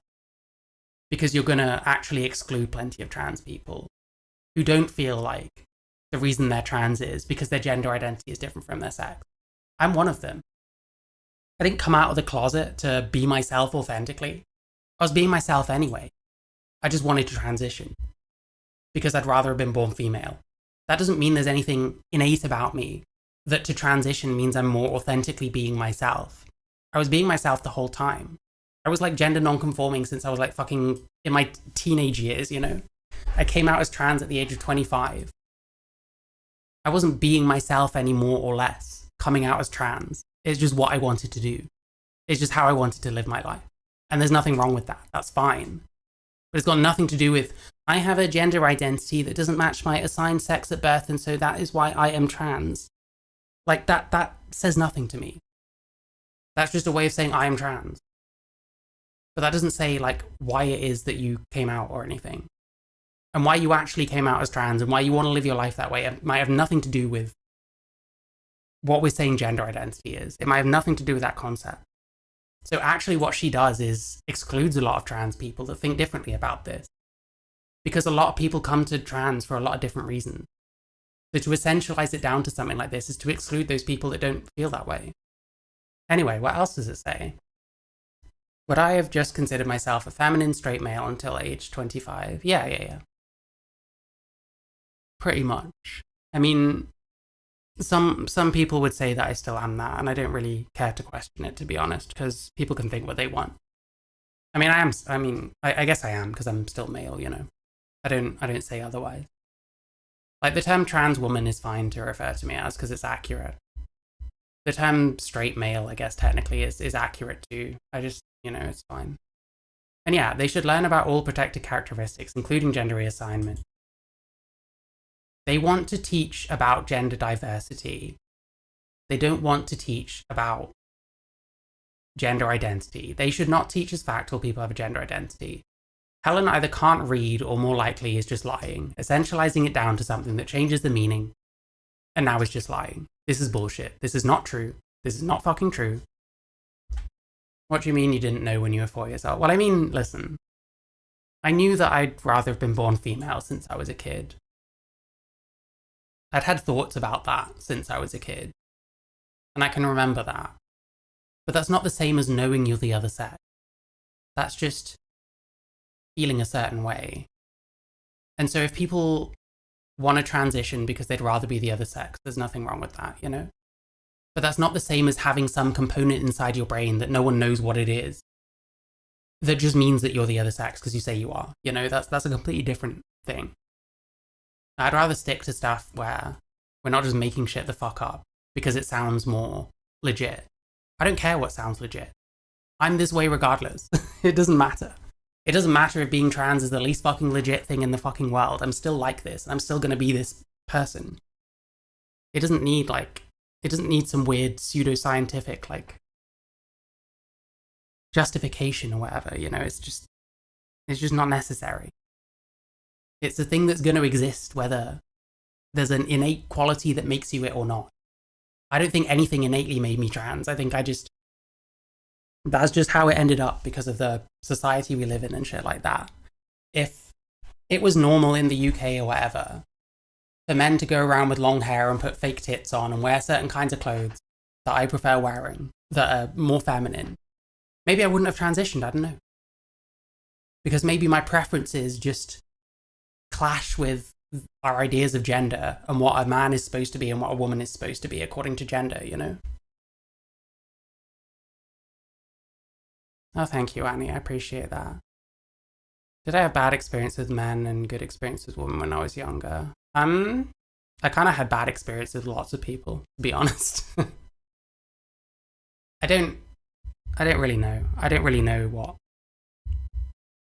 what kind of made me start feeling this way. I think it's just how some people feel. If I had to guess and if I had to craft a theory around it, I think that gender is like around you from the time you're born and you're constantly exposed to it. And your parents are giving you like certain toys if you're a boy and certain toys if you're a girl, certain clothes, all that kind of stuff. You go out into the world around you and you see that reflected everywhere. Everyone else's kids, if they're boys, they're wearing certain clothes and have short hair. If they're girls, they're wearing other clothes and have long hair. And I think that just kind of, you know, you have like, you're predisposed to like certain preferences probably. And I think that a lot of mine just don't line up with like gender norms. And in that way, like, it's very easy to be kind of, you know, what little I know about people like Judith Butler, it's very easy to like sneer at that kind of thing. But I actually think there's probably quite a lot of good points in there. And it is something I want to look into more.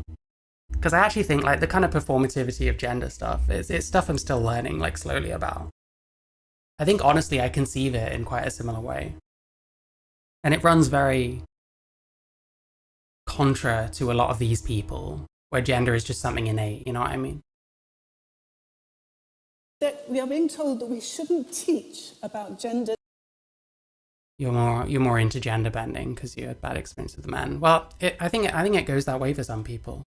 Trauma can like fuck up your sense of identity, and that can lead you to trans. It's definitely one of the ways you can, or lead you to reject a lot of more masculine things that you associate with people that hurt you, and tend to embrace like the more feminine things. I think it makes total sense. I don't think anyone should assume that all trans people are like that.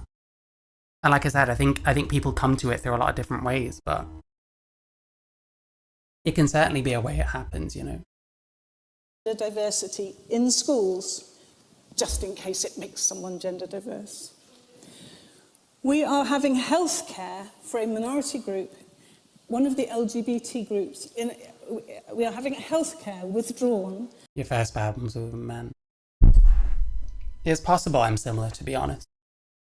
I don't really like going into it because there's a lot of stuff that I've done a lot of work on and have come to terms with. And it's stuff that I can see how it might have led me this way, but coming to terms with it hasn't changed anything. Like, when I got more, when I became more at peace with certain like traumatic things that happened when I was younger, it didn't make me want to detransition. You know what I mean? I think some people are quite naive in assuming, oh, if you get trauma trans people that transition because of trauma, and you can find that is why certain people transition, then if you just deal with like the PTSD and deal with like the after effects of the trauma, then you'll kind of fix them and they won't be trans anymore. Well, they probably still will be, to be honest. Like that kind of shit has just formed at that point, I think. Especially when it's happened in like childhood where you can't really remember much of it. I think that kind of shit has just formed, and that probably is still just gonna want to help. That probably is still gonna help those people. Like to be able to transition, to be able to live as the other thing, if that really is what you need. I don't know. Am I making much sense? I'm getting tired. I need to stop. But this video is almost finished anyway. That's okay. I don't mind talking about it. I'm never going to be very specific, and I don't think there's any point in me opening up too much about stuff that really I have, for the most part, dealt with. But my point is, like, you don't just fix someone's trauma and then they don't want to be trans anymore if they did transition because of the trauma. They probably still feel that way, and they probably still would be better off potentially transitioning, you know. And disallowed at a very, very high level, so that children, adolescents and adults have healthcare restricted. Yeah, you learn to live with traumas, yeah. Like, it's just part of you now. Things have formed a certain way because of them. You don't just deal with your PTSD and then it goes away and, okay, I can be a man again. It doesn't work that way, I don't think. Maybe for some people. Humans are incredibly diverse and so on. And then I come here tonight to the city of Cambridge, and I am told that we should now withdraw their activists as well. No, just change the way you do activism. Fuck off all the award ceremonies. Cut your prices. Start complying with regulations in the countries you operate in. Shut the fuck up about girl guides and transport. And get into initiatives that help people, like, uplift themselves out of whatever shitty situations they're in, instead of taking from them. Strongly oppose the motion that's been proposed tonight. And I feel that anybody who does agree and go along and approve that motion will, and raise their hands to that, will have blood dripping down their hands in years to come. This is fucking retarded. It's like disgusting they let her go last and no one was allowed to question her in any way. It actually disgusts me. Will have blood dripping, right? And I feel that anybody who does agree and go along and approve that motion will, and raise their hands to that. The motion is that it's failing its community. What's that got to do with having blood on it? What are you fucking talking? I fucking hate this person. Like, if you haven't watched my Helen Wabley video, you need to. Like, Jesus fucking Christ. It almost makes me regret how kind of calm I was. And how I did it in a more professional manner. Because maybe to some people they're going to watch it and it's going to be unsatisfying because I'm not really taking this person to task a whole lot. But I think I show a lot of lies. I think I show a lot of bullshit rhetoric. And I'm glad it was only like 40 minutes long because I don't like long videos. But when I watch stuff like this, I kind of wish I went harder. I wish I soyed out a little bit, you know. I should have given myself a bit of room to soy out here and there. will have blood dripping down their hands in years to come.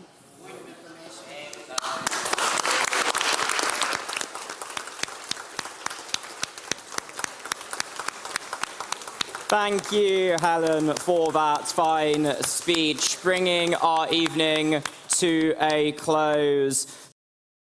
Yeah, like the motion is like what's the actionable part of this motion? You know? Thank you to everyone in the audience for attending tonight. In this house, we vote with our feet. The eyes are to the right, the nose are to... Yeah, so apparently they rejected the motion. I agree with the motion. I don't know how strong a case anyone made for it. I think I'd take people like Maeve Halligan more seriously if they stopped being so fucking pathological, as I've shown. Talking about trans women with open wounds between their legs and stuff. So I guess I can see why it went the way it did. And like someone like Helen is a professional obfuscator, so she's on home territory. You know, you're just arguing for the status quo. Like the obfuscators are the ones that are good at that shit, you know. To the left, the abstentions of... Even address the motion? Not really. It's a very loose concept, I guess. So I feel like the actual conversation is not the conversation, but the actual like it's been all over the place, and not much of what anyone has said has really directly challenged much of what anyone else has said. So it's all been a bit weird. To be honest, I prefer listening to people like having back and forths rather than doing speeches, because people aren't being themselves when they're doing speeches. That Maeve Halligan person is pretending to be more normal than she actually is. You know, Helen Webley just gets to speak uninterrupted and isn't held to account for any of her bullshit. You know, same with like someone like Buck Angel to an extent, although I don't think he's anywhere near as bad as Helen Webley. Yeah, this has been deeply unsatisfying, to be honest. It's been quite interesting though. So, you know, swings and roundabouts.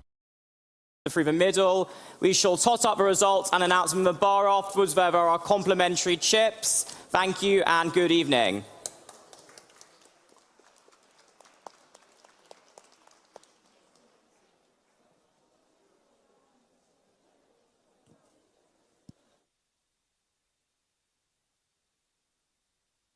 Trying to see if I could see the guy that was like shouting at her. I don't think he's still there.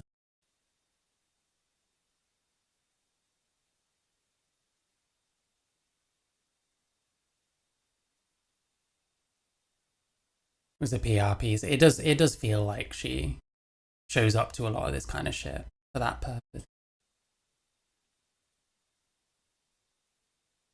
Yeah, so you see, so she's like hugging this guy now. He was like really, really, really pissed off with Helen. I wish I could hear what he said. What does he mean by chips? I presume fries or frites or whatever version of that word you use. In England, chips is fries, but chips normally means like thicker cut like potato, you know. Fries are like skinny and chips are a bit thicker, like what you get in a fish and chip shop.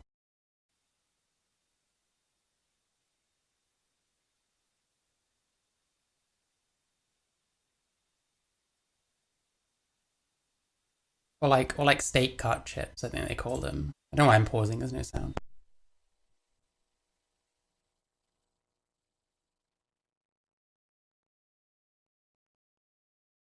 Yeah, I think that's it. Wow. Incredible. So she did a bunch of reactions. I'm not gonna watch them because fuck this person. My guess is it's the same shit. Like, we watched one of them, she took something that someone said out of context and said that was ridiculous.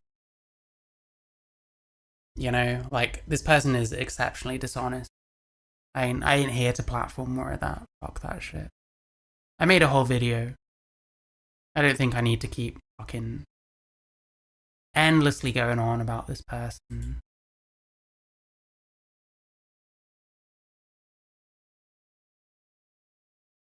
I thought Jamie Oliver put a stop to just having chips on the menu. Yeah, like schools and that. His thing was like healthier food at schools, like for kids, not like students. But yeah, I made a video. You should watch this if you haven't watched it. That guy had personal experience with Helen. Okay. I'd be interested. I wonder if I'd find any more information about that. You got rid of curly whirlies. Dude, I had, me and my brother had turkey Twizzlers at school once. And then we were both like fucking violently sick all night. Like, maybe that was a good thing, you know? Maybe that was a good thing, getting rid of fucking turkey Twizzlers.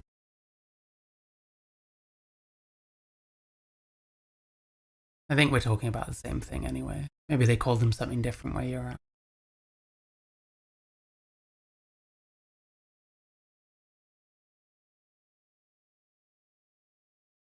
But yeah, I mean, all of the comments pretty much are on Buck Angel, Maeve, whatever. Was it Alfonso? They're all on that side. To be fair, I would say that like when you get YouTube comments, they do tend to lean right in general. I don't get that many comments from like left leaning.